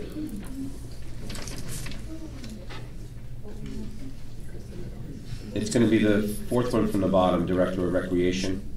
Going to make a motion to correct the maximum annual salary from 70,000 to 75 to match the line item on department number 370, and that would be the Recreation Director, as proposed in the 2019 budget. Is that sufficient, Mrs. That's Palmer? sufficient, thank you. Second. Mr. Quinn makes a second on that. Yes, you did. Any discussion real quick? No discussion? Please do the roll. 1 second. Sorry.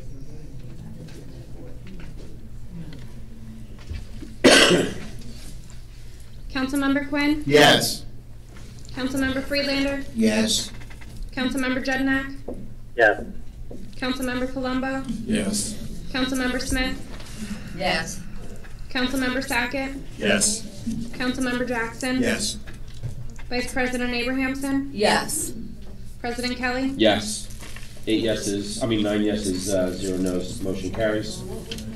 Now we are going to make a motion. Council President? Yes, Mr. Jeniak. I'd like to make a motion to amend the remaining maximum salaries to match what is in the 2019 budget just introduced. Can you repeat that, please? My motion is to amend ordinance 019-10 such that the maximum annual salaries are set to be the corresponding amount in the 2019 budget just introduced. That's your motion? Yeah. Do I have a second? Do I have a second down here? Seeing no second, motion has failed.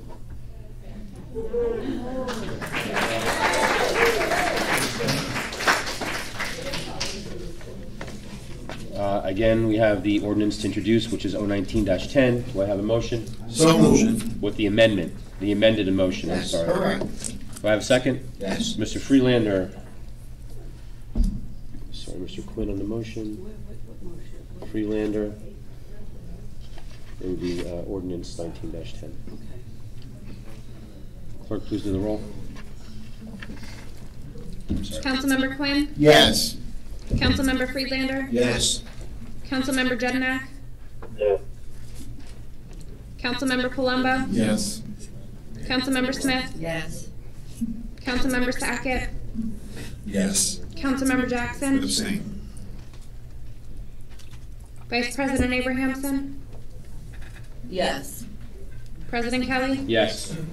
I have 7 yeses, 1 no, 1 abstention. Motion carries.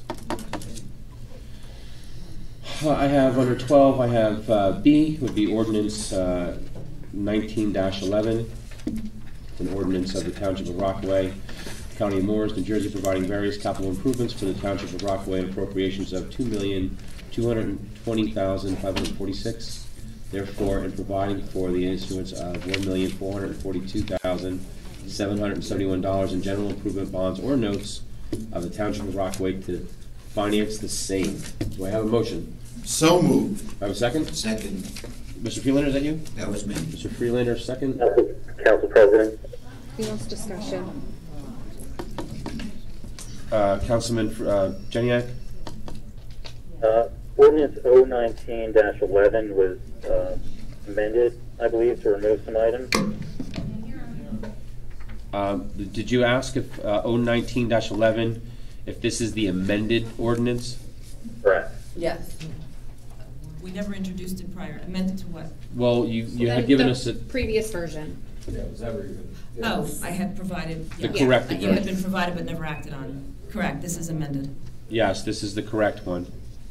And Council President, looking at the previous one and the title of the previous one and comparing it to this one, which includes the dollar amounts being appropriated, shouldn't the dollar amounts be lower in this one to reflect the items removed? Well, I had given the clerk the amended dollars previously. So the title didn't change. But the number, These dollars include the amended amounts. So the correct amount Can I explain Go what ahead. happened? Please. When 01911 was provided to me, Ms. Palmieri was able to provide me with the new numbers to be put into the title of the ordinance, but the body still needed to be changed. So the first version that you received has the correct numbers in the title. The body of the ordinance was changed. Okay. Well, that was a good question. Yeah, that's correct. Okay. Yeah. Yes, Mr. Genia. Those numbers don't appear to correspond with the capital plan sheet number 214 in the budget book.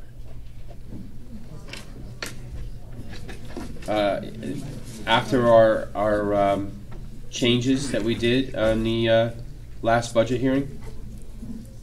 Both before and after. The capital plan includes, if we're going to talk about a project, Peterson Field. The capital ordinance does not. Does that answer your question, Mr. Genia? I didn't hear anything. Mrs. Palmieri, the last time, if I could just, I'm sorry. The capital plan in the budget you adopted includes Peterson Field.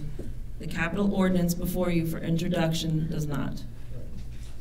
So the amount that you have that you're looking in the budget would be a higher amount than what is on this particular ordinance to introduce? That's correct. It ought to be, but the number that I see in the budget says 1.9 million. The amount that I see here is 2.2 million. The amount in the budget at 1.9 is the amount we're borrowing. The amount we're borrowing on this ordinance is 1.4. Okay, so is does the 1.4 number reflect the 1.9 minus the changes made? Yeah, I think so. The original amount was 3.08 million. It is now down to 2.2, which excludes Peterson Field.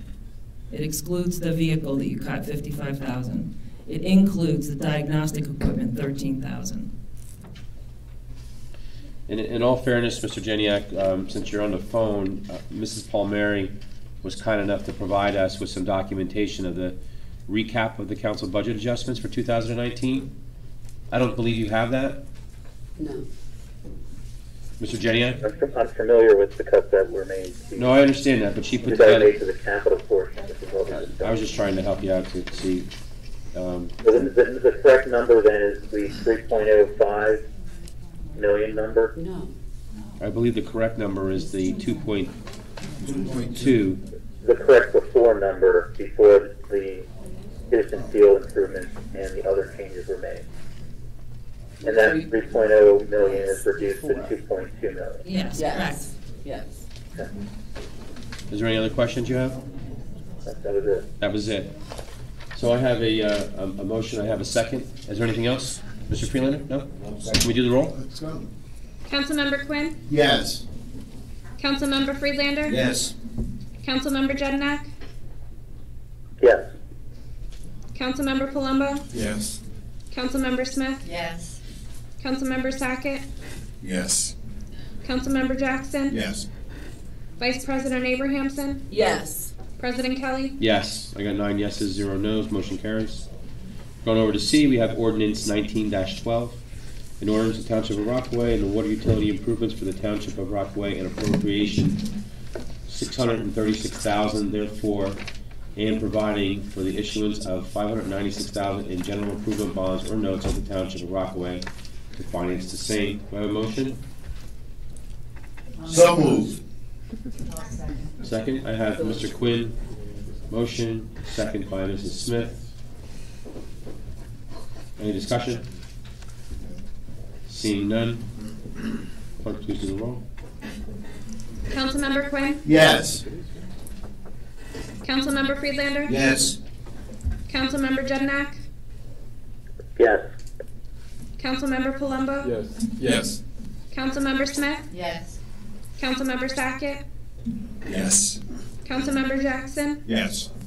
Vice President Abrahamson? Yes. President Kelly? Yes, that's 9 yeses, 0 noes. Motion carries. Mr. Mayor, I was going to bring something up on old business, but we don't have old business on here, but it's going to be similar to what your new business is. I wanted to talk about the Colbyville sewer as well. So you know what, I'm just going to follow up on what you're going to report. If there's any questions that I have or the members of the council have as well? Sure. We don't have Mr. Shear here, and we don't have Mr. Perone here. And we don't have the tax assessor. They're not necessary for tonight. Okay. As you know, Colbyville has been on the books for 25 years. I'll just give you a brief history of what happened, what the facts surrounding are. There is a sewer assessment that was not levied on a certain section of town where sewers were installed. And it's been 25 years, and assessments haven't been paid. So now, they haven't been made, actually. They haven't been made, and they haven't been paid. This happened 25 years ago, and so we're doing a little bit of catch-up. What happened is... Well, we do have one payment, though, $288,000. That would be incorrect. And I'll get to that in a minute if I'm allowed to. We do not have a payment of $280,000, and I'm going to touch upon that because we did a little bit of research in that area. This project, if you want to call it that, has been outstanding for 25 years. We're trying to deal with it now as effectively as possible and quickly as possible. The homes in that area have changed hands. Some people have sold their homes, some people remain there. So how do we go about collecting how do we go about assessing those residents, and how do we go about collecting the monies from those people that have sold their house, who have moved there without them knowing? So what I'm going to present tonight for the council is, after doing our research, we actually have a mechanism in place in town that was used at one point in time. I'm not going to go back to what happened 25 years ago. We're going to deal with it now. We're not going to lay blame on anybody. This administration and the council are going to deal with Colbyville, and we're going to put it to rest at some point. What we had in the past is a Board of Assessment Commissioners for local improvements. In our ordinances, we have a mechanism where the council can form a Board of Commissioners for local improvements. And that board will consist, I have copies of what the board, the creation of it, and the mechanism that would be put in place. It would consist of 3 commissioners. They would be appointed by the council. Our town attorney would assist with the legal matters, and meetings would take place. The tax assessor, anybody that the council sees fit that they want at the meeting to help them rectify this problem. So what I'm going to do is I want to give the council copies of that ordinance that we have in our midst here, and I'm going to ask them if they would like for me for the next meeting for the town attorney to craft a resolution so they can form that commission and have the ability to appoint people to deal with this issue. Sure. Mr. Mayor, you don't need to pass it around. I have a question for you based on what you have a question on. Thank you.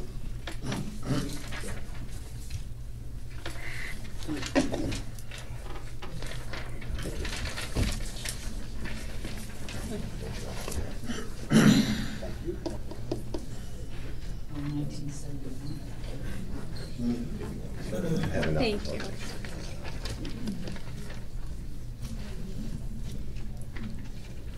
In our prior matters that we had a sewer review committee and we had a sewer assessment committee at one time. And then what you want to draft here for the commissioners, what did we have in place when we dealt with like line 14, 17, all those lines in White Meadow Lake, and the other assessment that we dealt with over there on Richard Mine Road that affected over in the condominium area, as well as the 93 that we dealt with the Colbyville. So, in other words, something you want to create now, but how did all those other lines get assessed and collected, and this one didn't, in a sense? Like, were these in place then? This commission existed. After speaking with the administration and doing a little bit of history, this commission has existed way back when. I don't have the exact dates. I don't have everything in front of me. But this commission was formed. I don't even think that it was dissolved at one point. I don't even think that this commission has been dissolved. So this commission that we have, that you're saying that hasn't been dissolved, if it hasn't been dissolved, then why wasn't the commission then applied towards this sewer assessment to where 25 years had gone by, when in the meantime, almost simultaneously or around that same period, White Meadow Lake and other areas in the town did have a sewer assessment and collected on that project? Okay, you're asking me questions. Obviously, you don't know the answers, and I don't know the answers either. That's why I made the statement that I'm not going to go back in time. That we're going to try to deal with this as effectively as possible now. And this is the recommendation of our legal team as to how we can move forward with this. I don't have answers for how White Meadow was dealt with. Why not? I hear you, but you know what? My concern is it's so unfair to those individuals that are not a recipient of that sewer line of the northern end of town, those who had assessments applied to in White Meadow Lake that paid for it. And then we had this that was starting to be somewhat looked into by our TA as far back as 2016 of June. Okay, I'm not going to touch upon those issues because it's going to possibly end up in legal. This potential project, this potential commission that will be formed if the council chooses it to deal with this issue I'm not going to say for 100% certainty, but I believe that part of this may end up in court. And it's going to be a little bit of a splintered solution. It's one that we've mulled over. We feel it's best if we get some people involved, the commission is formed, to hash out some ideas and deal with this. It's going to possibly turn into a legal issue. That's why I'm not going to talk as far as the merits of what was done in the past, what's being done now. This has been presented to me, and it's the best way to handle it.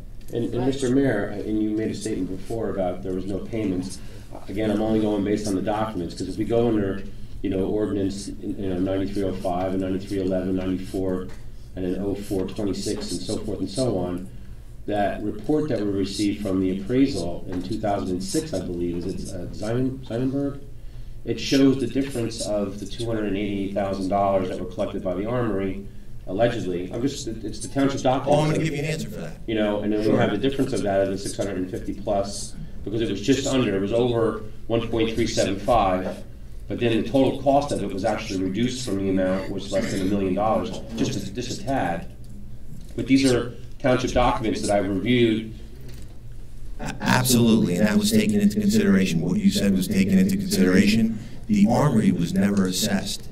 They gifted us $280,000 for the installation to lower the total cost of installation for the whole entire area. So I'm just going to use an arbitrary number because I don't have the numbers off the top of my head. But if it cost to install those sewers, to put them in $1 million, they gave the entire project, $280,000 to reduce the cost of the entire project. They were never assessed. Well, and that's where I'm a little concerned, because when I had asked for the assessment of that, because it's an R13 zone on the size of their property, they had figured out how many R13 lots would be in the property of the Armory to come up for the assessment for their amount that they would owe. I think it's best that we discuss this, if you choose to form a commission, that you discuss this behind closed doors, so it doesn't breach any sort of legal issues that may come up. Well, then the last question I have is that there was an issue going back to 2001 with our prior tax collector who had retired, that provided a list of those who were allegedly not connected or connected without having any maintenance that was going on there. Now, I know that our DPW director, and at that time was Water and Sewer, was doing somewhat of a review of that, and that had never been completed. And some of the areas we're talking about is Berkshire, there's Hillside, there's Gatos that's over there, there's North Street, but there was some question of some of those properties that were connected. There was nothing done, and some of them are still connected and not paying a fee, where they would actually challenge saying that they were connected to Dover, But when we looked at Dover records for the report that the administration did over there, it shows that there was nobody connected to Dover and that there was no permits there. Everybody would be on Rockaway, on the Rockaway line. So where are we at with that? Council President, all I'm suggesting is that we form the commission to deal with these issues that you're bringing up. That this can be done behind closed doors. Yeah, but the commission doesn't resolve that, though. It will resolve it if you. Well, how does the commission resolve about people that are connected that are not paying? Not for the usage, not just the assessment, but the usage. You can discuss this behind closed doors with the town attorney, with the commissioners if you choose to appoint them, The public with wants the to know, tax. Mr. Mayor. The public want, well then tell them. You're not allowing me to. You're telling me that we can't talk about this. I don't control what you say. Well, you I can can give us the only. you know what? Why don't you give us you the have, report? You have the report. I can only control what I say. I'm not going to try to control what you say. I'm telling you that this is best heard behind closed doors through a commission. I'm only offering you a mechanism to solve this problem that I was told was the best solution after hearing the issue at hand. So 25 years we come to this conclusion about a commission that we had in place that we didn't apply, and then we have 3 years of our TA reviewing this matter, billing the taxpayers to come up with the assessment amount for that. And then you want to do it behind closed doors. And then you're giving me the option to somewhat give that. I thought it would be a collective agreement that we would provide the individuals with that information that are all the taxpayers in Rockaway are paying for this. You have the Those that are report. septic, those that had sewer lines in different areas. Understood. And you think that's okay? That's all right. I didn't say I think anything's okay. No, that's fine. Thank you. No, I didn't, Mr. Kelly, Council President Kelly, please. No. Stop trying to create a I'm narrative. not trying to create a narrative. I didn't say anything was okay. I You said said that you there's a didn't want to lot of provide- issues that need to be dealt with, and it's best heard behind closed doors. It's a legal matter. Right. You're not telling me the What public. do you suggest? What do you suggest? You present You're the administration. You present problems to the administration. I try to deal with them effectively. I have critics, but no criticism, but no solutions. I'm giving you a solution, Mr. Mayor. and you just are critical of it. Mr. So, Mayor, you I'm have, finished, sir. how many Thank you. properties do we have that are the same people that own there from when they first bought it? Sir, I'm not going to get into the mechanics of it. Right. You presented a problem to the administration. I'm telling you how I think it should be dealt with, and you're criticizing it. If you don't want to form a commission, then come up with your own solution. You don't want to answer the questions that I asked you. It's clear. Your questions are so ambiguous, Mr. Kelly, I can't even follow them. Most people can't. Obviously, I know. It's very difficult. You have 77 homes. It just that you goes don't want to on and on and on. It's not a problem. Yep. Okay, everybody else is President? paying for it. We're going to, go ahead, Mr. Jenny. I'd like to make a motion to make the Bowlby River available to the public for review. The report. I'll second that. There's a report that was out there that was provided by our township attorney that we've been waiting on for 3 years of some information, and then we had the administration wanted to have a report done by our town attorney. It wasn't requested by council, it was requested by our administrator, our acting administrator at the time. Of course, you presented a problem, and I'm trying to deal with it. Well, there's been a problem beforehand, Mr. Puzio, back in 2016. Sir, I took over in November.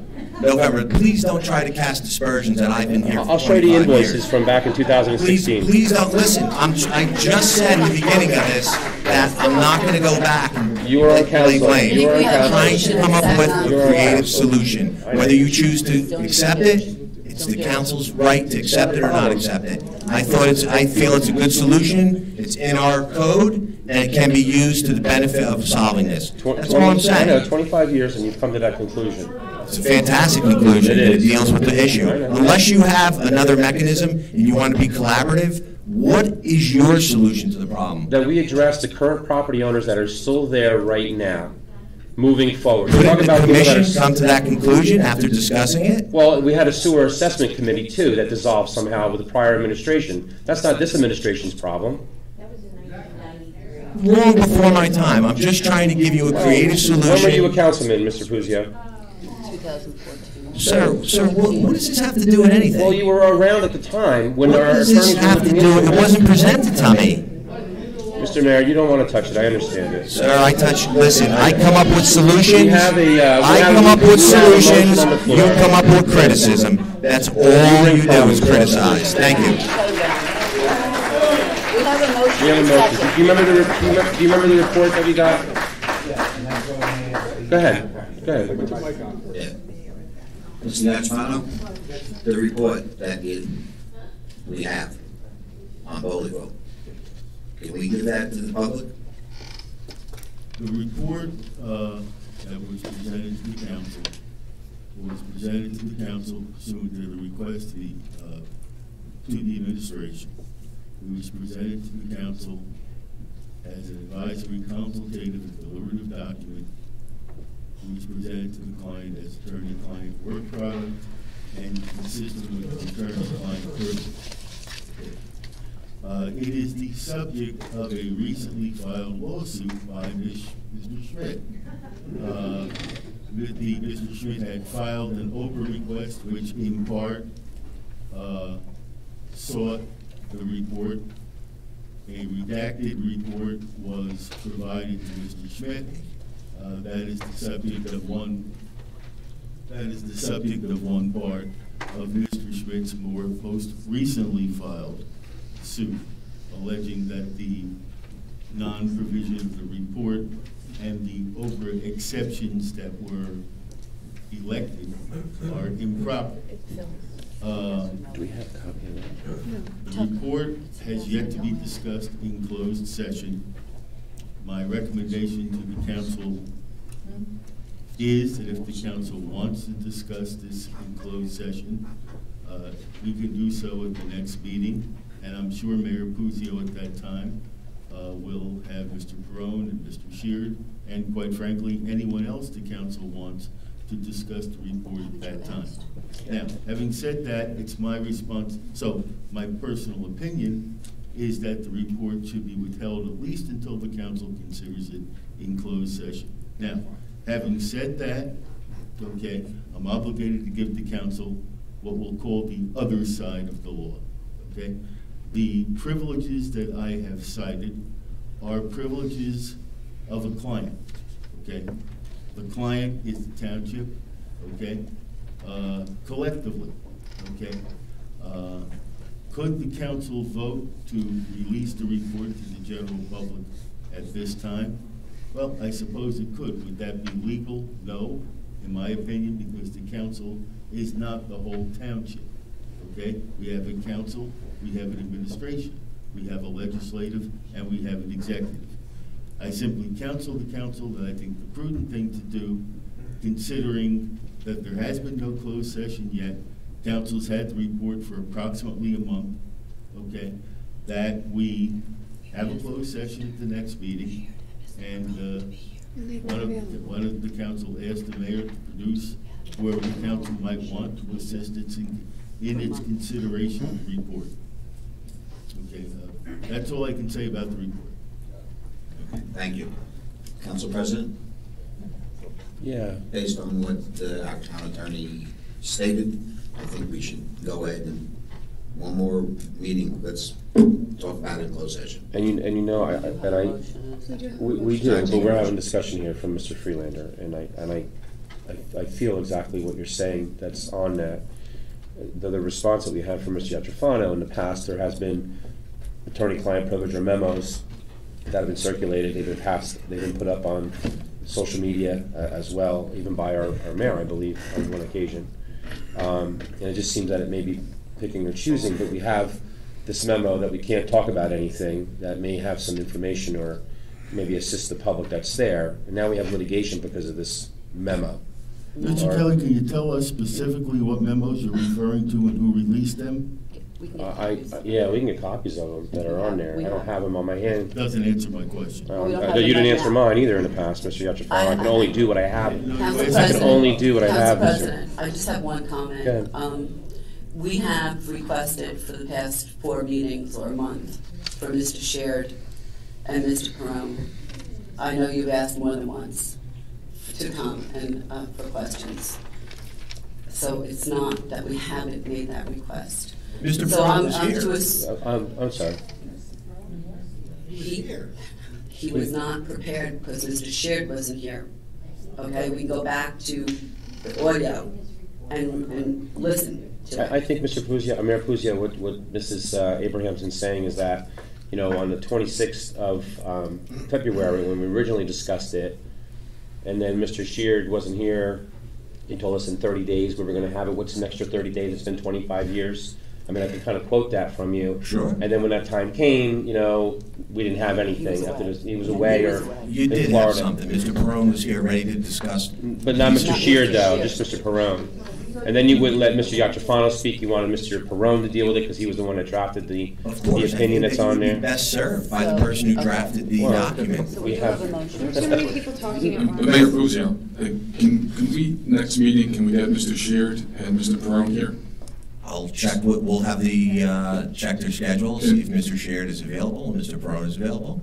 And I hopefully they are, we'll have them here. And the tax, whoever we need in this meeting to get to the bottom of this. And I didn't put the tax assessor on because, Council President, you said you had spoken with him. But if you want him there, Yeah, for everybody. I'll bring. Have you spoken to him? No. Okay, then I think it would be good to have him here. Okay, have you spoken with him? A while ago when I gave him the Dover report. Okay. Yeah. Would the council like the tax assessor here? Well, Okay. Well, I want to make sure that we have everybody I want to make sure that we have all the key people here that the entire council wants. Well, If it'll help, sure. I mean, just what we could look at is what are the components of employees that we've had in the past that have helped resolve sewer assessments.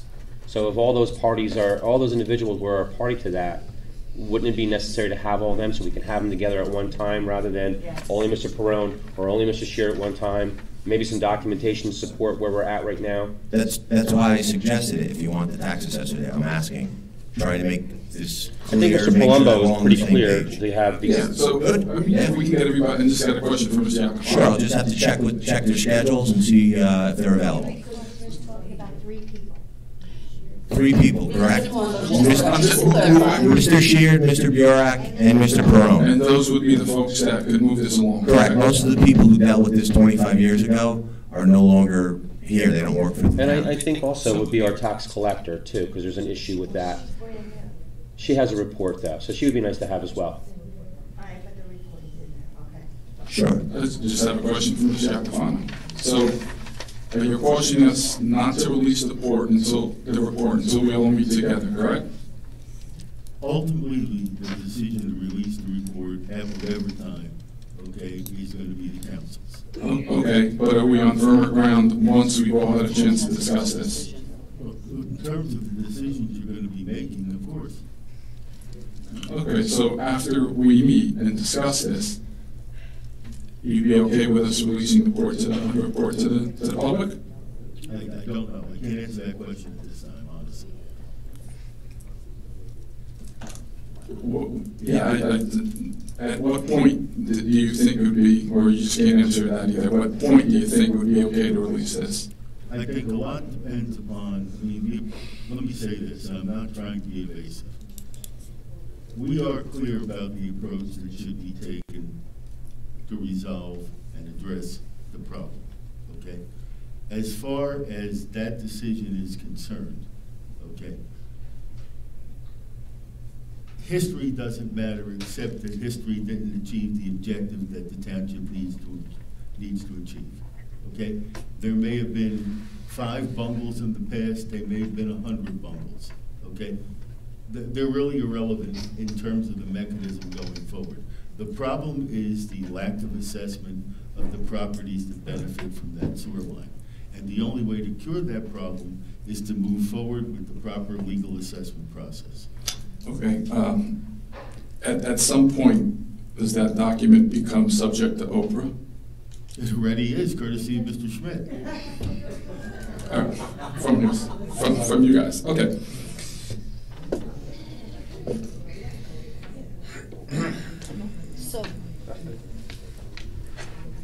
So the April 23rd, 2019 meeting, that's when we can have these professionals here to address these questions and concerns. is subject to their availability. Obviously, I have But to. we're We're gonna gonna check.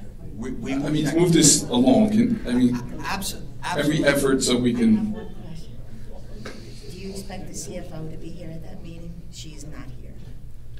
I don't think Mrs. Palmieri, you know, well, it's easy. Mrs. Palmieri, are you generally a component, or is the CFO a component of a sewer assessment? No, we're responsible for the collection. Again, I believe the tax collector's in the same boat I am. I don't personally see a need for us to be here. We're, like I said, responsible, once it's assessed, to go ahead and bill them. But the assessment component itself, getting the Yeah, but I think our auditor too will be here at that time and can probably assist because he was involved with the beginning stages of that. So you want the Well, I'll contact the auditor. Okay. That's our employee. So you're, I just wanted to be transparent on who was there. Do you want the engineer here, independent of Mr. Shear? I don't think Mrs. Ferrante is going to be any assistance. Just ask him. Like I said, I had asked what is the common collection of individuals to do the assessment in the past. Like, what have we done? I mean, I asked this question, and now I'm getting it asked again. What are the components of employees that handle the assessment to where the assessment is now being collected? If you're asking who would be the constituents of the Board of Assessment Commission. No, I'm not asking you that. Well, there's no hard and fast criteria. Well, we know that we have Mr. Shear is a component of it. We know that the tax collector is a component. We know that the tax assessor is. Why would the tax? Well, the tax collector is the one that came up with all those other ones that were connected that we're not paying. So there's a component of that too. She only gave us a record, like finance would give us a record on who paid, but she's not a component of the assessment. Our collector, not our current collector, but it's been passed down from collectors. Yeah. And the one that we had just resigned, and now we have a new collector that we recently appointed back in 2018, was passed of that report and gone through of that. And I think there was a confirmation that there are still people that are connected to that sewer line that are not paying for that sewer line maintenance as well as an assessment. I don't have it on my person, but I can provide you with that report if you don't have it. I have it. Okay, so you know what I'm talking about then? Yes. Okay. But that was it was made up with another group. She didn't do it alone. But she's the tax collector.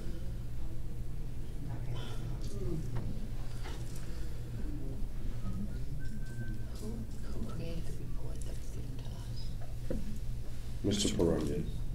Right, Mr. Perone was the author of the report, Mr. Yatrafana? That's correct. Is there anything else, Mr. Palumbo? So at this time, we have a motion on the floor. We had a lot of discussion on. Is there anything else to go forward? It seems that the mayor's going to see about availability. Correct. And then we can. Oh, no, Jeremy. No, we already made the motion. You second the motion. Yeah. Do the roll call. Councilmember Quinn? Yes. What's the motion? Release the report. Yeah. What's the motion? To release the report. Oh, no. Councilmember Freelander? No. Councilmember Jednak? Yes. Yeah, sure. Councilmember Palumbo? No. Councilmember Smith? No. Councilmember Sackett? No. Councilmember Jackson? No. Vice President Abrahamson? Not at this time, no. President Kelly? No. We got 8 no's, 1 yes. Motion is failed.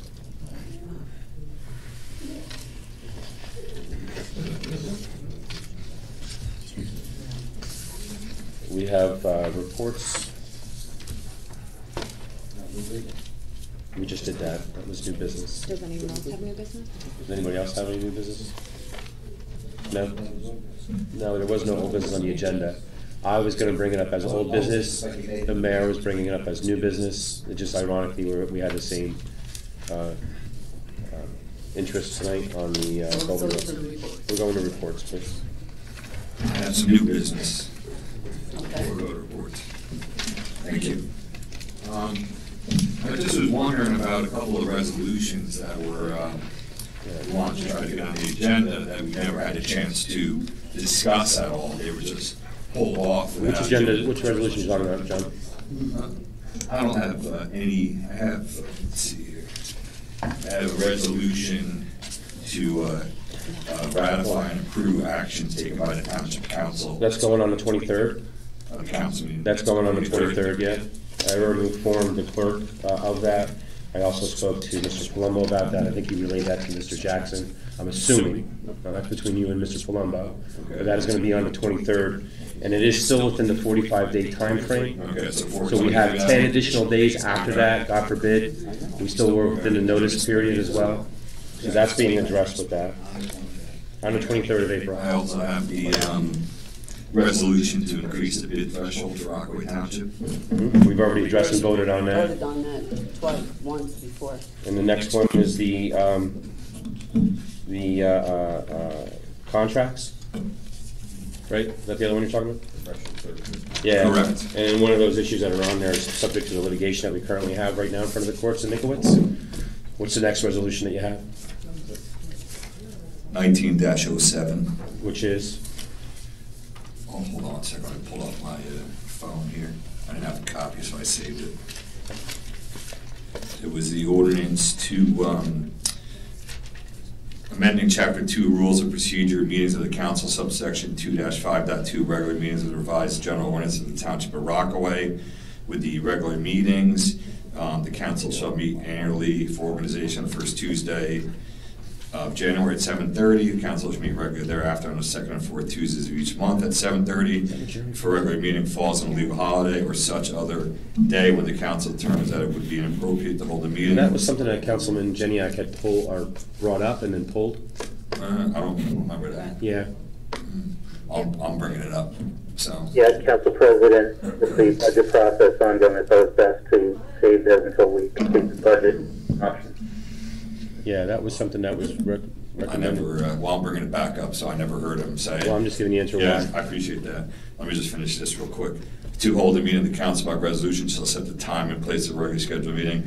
Except in emergency circumstance, all regular meetings of the council shall adjourn no later than 11 o'clock. Two resolutions. Is there any other new business? No? That's the bid threshold, so you can't bring it up again?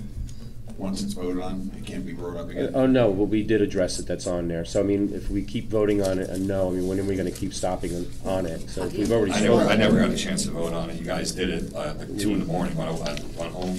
And I also have a couple of letters from, I have some letters from some of our town employees asking us to re-vote on it. They're we're causing a lot of problems with them. Did you send that over? I had never received any of those information. You were emailed it, the one from one of our employees. I don't recommend. I don't want to say his name, but it was from the superintendent of utilities. So we had gotten a letter dated on March 26th, and you received it because it has the whole council on there. Rockaway Township Council. I just asked you for the date of it, though. March 26th. Okay. So I'm Any not other sure why we can't bring it up. We voted at 2 in the morning. I'd like to bring it up. I'd like to re-vote on it. You guys can definitely welcome to vote it down. That's your right. But I'd like to bring it up and vote on it again. So I'm making a motion to increase the bid threshold back to $40,000. And I would like a second. I'll second it. Council President. Go ahead, Mr. Jenny. We'll have discussion. Go ahead. If you're having discussion, I'd like to point out, since we changed the bid threshold previously, we haven't gotten any new resolutions related to any spending that would apparently be affected by that. But literally, there's been no change that we've seen at the council as a result of adjusting that bid threshold. I'm not sure what the concern is that Councilman Sackett has. I just want to vote on this per the email I received from some employees. So if you want to vote it down, Did you say employees, John, or employees? Employee, excuse me. How many employees? I only got one. I see one here. But, yeah. That's plural or singular? I see one here, but I've seen a couple of emails from our business administrator and a few other people that were complaining. So it's more than one. Can you just provide me after this tonight that you can provide me those emails as well? I think the administration could provide those emails. Well, you have them on your person now. Actually, right? I don't. Okay. Okay. So And, administration and real provide- quick, what was the date of that one you have? I got March 26th. I have April 8th, March 22nd. A lot of emails. I know. I don't know why he's the only one who gets me. You all got my SU emails. SU guys on? 322. 326. Excuse me. I thought you said 320. 326, 322, and April 8th. And there was one today? No, I see one. Or yesterday? April 8th. Okay. March 26th. March 22nd. It was actually have to do with the one you said we discussed the next meeting. So 2 days. For the 2 meetings. Okay. So we have a motion on the floor. Okay. We had a second. I'm sorry. We had John. You made the motion, right? Correct. We had a Quinn. Mr. Quinn, second. Oh. The roll. Councilmember Quinn? Yes. Councilmember Friedlander? Yes. Councilmember Jednak? No. Councilmember Palumbo? No. Councilmember Smith? No. Councilmember Sackett? Yes. Councilmember Jackson? Yes. Vice President Abrahamson? No. President Kelly? No. We have 5 noes, 4 yeses. Motion fails. Any other new business? No, that's it. Thank you. You're welcome. Reports? Mr. Quinn goes first. All right. Thank you. My report, Easter Festival was attended greatly by everybody. The mayor, Councilman Sackett was there, Councilman Joe Jackson was there. Kids had a great time. There was a lot of great prizes. This is one of the greatest events for Rockaway. It's fun. They enjoyed watching the police car with a little dog in it and chasing that around. The baseball and softball parade is on the 13th, and I'll be there. 9 to 1, right? Yes, sir. Thank you. Smith? Report? Oh. Just go down the row. Okay. Mrs. Smith? No report. Councilman Jeniak? I just wanted to say congratulations to the 5th grade Rockaway Township Lady Rockets basketball team that we recognized earlier this evening. Thank you. You're welcome. Council Vice President? Yeah, I just want to say that, unfortunately, the opening day parade, the opening day fishing event is the same day as the Easter event. I spent the morning from 6 a.m. till probably noon up in Hibernia Firehouse, opening day fishing. It was excellent. It was filled. The Ladies Auxiliary did an awesome job with cooking breakfast, and prize for every kid. That the company one. That's not company one. Yeah, it is company one. Company one does an excellent job. Every child walks away with a fishing contest prize. My grandson caught a 12-inch trout, rainbow trout, and they were beautiful. It was a beautiful day, and it really felt good to be back in the area where I first landed when I came into Rockaway. It was like old homes day. It was really, really nice. And I know that something was happening down here too, Mount Hope, and I know Boy Scout Camp had a big breakfast also. So everybody that puts that together for the kids, it's excellent, excellent. And I thank everybody that did it. Mr. Palumbo? None. Mr. Jackson? Yeah, 2 things. I was at the Easter Festival also. I want to thank the Boy Scouts who did a great job helping coordinate the Easter Bunny not getting overwhelmed by young children. And Scoutmaster Kevin was there, and Sue Gabe from the township did a great job running and coordinating the event. I think the kids had a great time. I also wanted to note Dave Dyer did a great job putting together the Government Workers Week event here today, and I know we had some people from the public come. They had some nice tables set up. representing every department. All the department heads were here, and I thought it was a very nice event. And I wanted to thank Dave and Pat and the administration for putting that together with the department heads. Thank you, Mr. Jackson.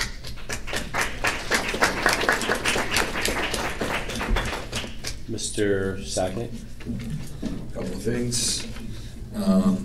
We had our citizen recreation meeting last Tuesday, April 2nd, and had a few people there from different programs talking about the fields and moving forward. So it was a real good meeting. I also was at the Easter Festival. Great job, like Joe said, by Sue Gabe and her team, and hopefully next year can definitely maybe make it even better, hopefully. For free this Thursday, April 11th, is the Stony Brook Talent Show. So I've got nothing to do, see a bunch of kids, kindergarten through 5th grade, $2 to get in, and my daughter will be in it. So if you've got nothing to do, this Thursday night at 7 o'clock, Stony Brook Talent Show. I don't know. She's doing some type of act. That's why I want to give you a shirt before. I prefer to go in there not knowing what they're doing. I like the surprise. So that's this Thursday. Also, we have the baseball parade. I think it starts about 10 a.m. They line up at 9. I'm looking forward to that. Also, this Saturday is the start of the Rockaway Township soccer rec program. I have to coach at 11:30, so hopefully the baseball parade won't take forever. Next Friday, April 19th, is the start of Passover.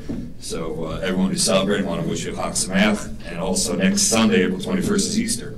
So wish you guys all a happy Easter as well.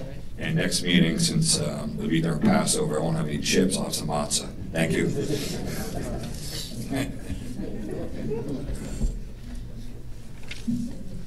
Mr. Freelander?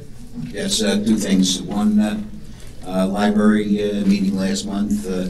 They just started approval. They're going to go ahead with a quiet room. It's all separate from the regular actions within the building. And they started talking about Library Day. On a different note, if anybody went past the Hibernia branch, when it was closed, they had a major pipe break, and the bottom floor got wiped out, really bad. Closed, well, it's obviously closed and in repair. The administration's working on it, and hopefully everything will get back to normal. Right? And on a second note, we had the Historical Society, it was advertised through town, the program in this room. Council President Kelly was there, the mayor, myself. These people, Gene Licker, who's the president of the Historical Society, presented it, and if you like history, you learned something that day. And it was a great program. A lot of people showed up for it. I also was pleasantly surprised before it started. I was handed something, and I finished the meeting, the presentation that night, and I'd like to read it to the people in this room. It's a proclamation. The 11th Congressional District of the great state of New Jersey honors and congratulates Rockaway Township upon the occasion of its 175th anniversary.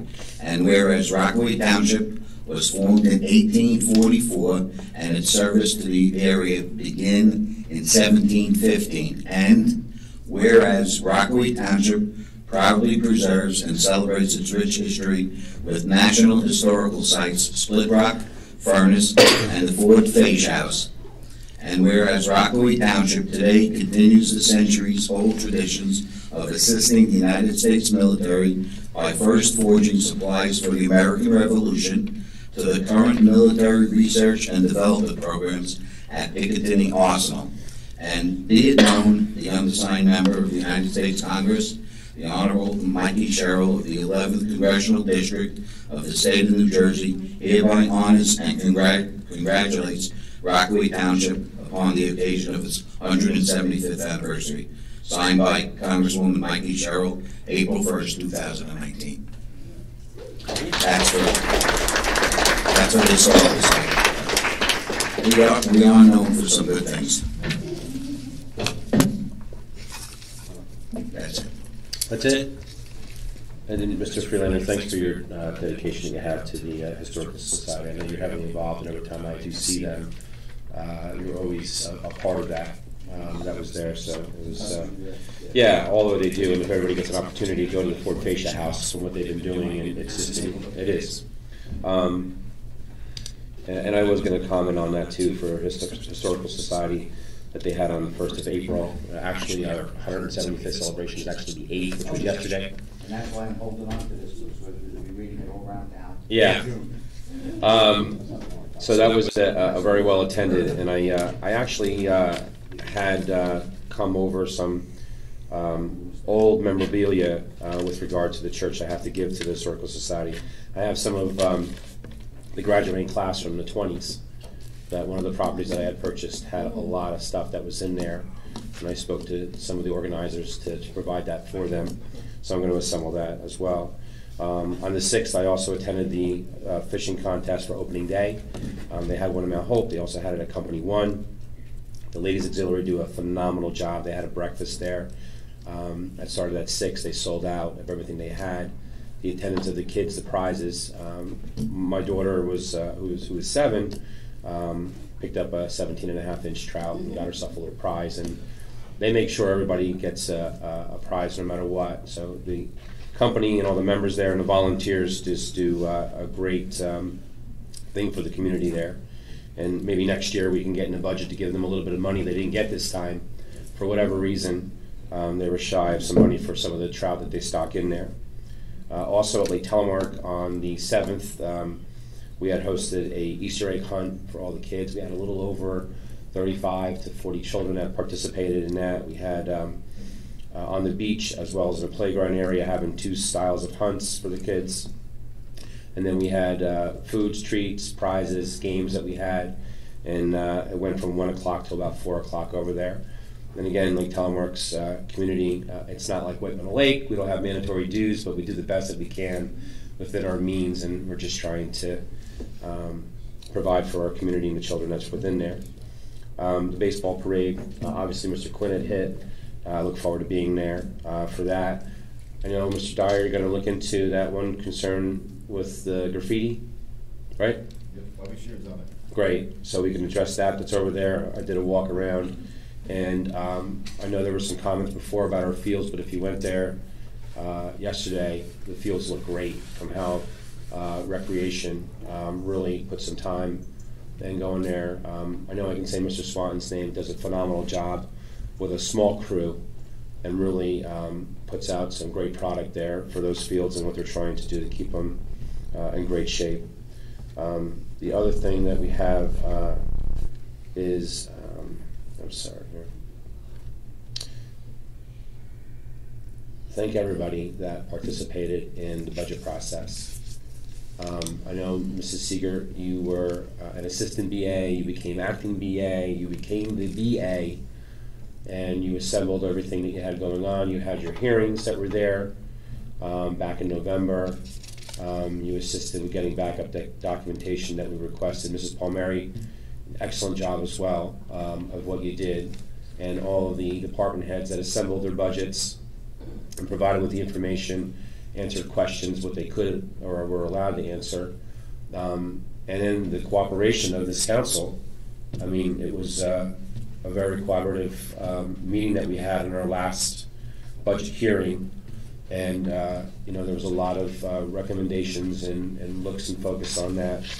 And I applaud all of you for doing that. I know it lasted very long, and I don't know why, because I even bet Mrs. Palmieri would be out in an hour and a half, and I would have lost a farm on that. You know, we were here until 1 o'clock in the morning, and everybody had questions and interest, and making some good recommendations for that. So I thank everybody for that. And then lastly would be, I want to wish everybody a happy and safe Passover and Easter, which will take place before our next council meeting. And if we can just talk to Mr. Gable Mrs. Degman. That would be wonderful. Yeah, that would be great for him. And we have a couple of times to put some pressure on him to go there. So with that, that's all I have.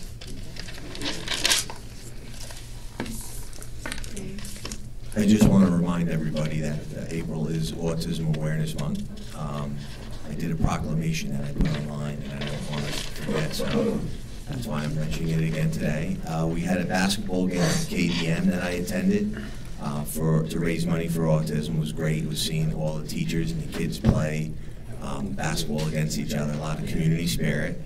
I had a chance to, on Saturday, to attend the Mount Hope fishing contest with the Boy Scouts, Troop 165.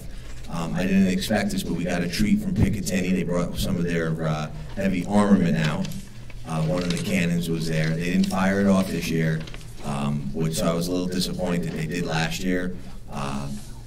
There were some concerns. People had to roll their windows down so they're on their automobiles, so from the shock wave, so the windows wouldn't break. So I think that's one of the reasons that they didn't fire it off this year. I also attended the Easter celebration at Copeland. Very nice. As everybody said, the kids had an excellent time. They always do. A lot of smiling faces. It was great. I just want to touch upon Rockaway Township Day. It's around the corner. We are still planning it. It's shaping up nicely. Pat Seeger had met with the company that's running it, so we're putting the pieces together. Yeah, that is going to be on June 8th. Seems like it's going to be a wonderful event, and that we're going to have wonderful participation from the community. And I want to wish everybody a happy Easter and happy Passover. Thank you. Mrs. Seeger? No comment, thank you. Mrs. Palmer? No comment, thank you. Mr. Dyer? No comment, thank you. Awesome. I make a motion to adjourn. So moved. Second. All say aye. Aye. How do you decide?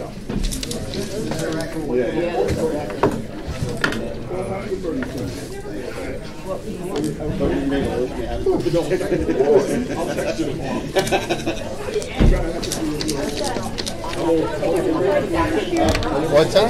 Mike's doing the bike run this Yes, year? he is. All right. So he's donating. I haven't heard from him. Oh. So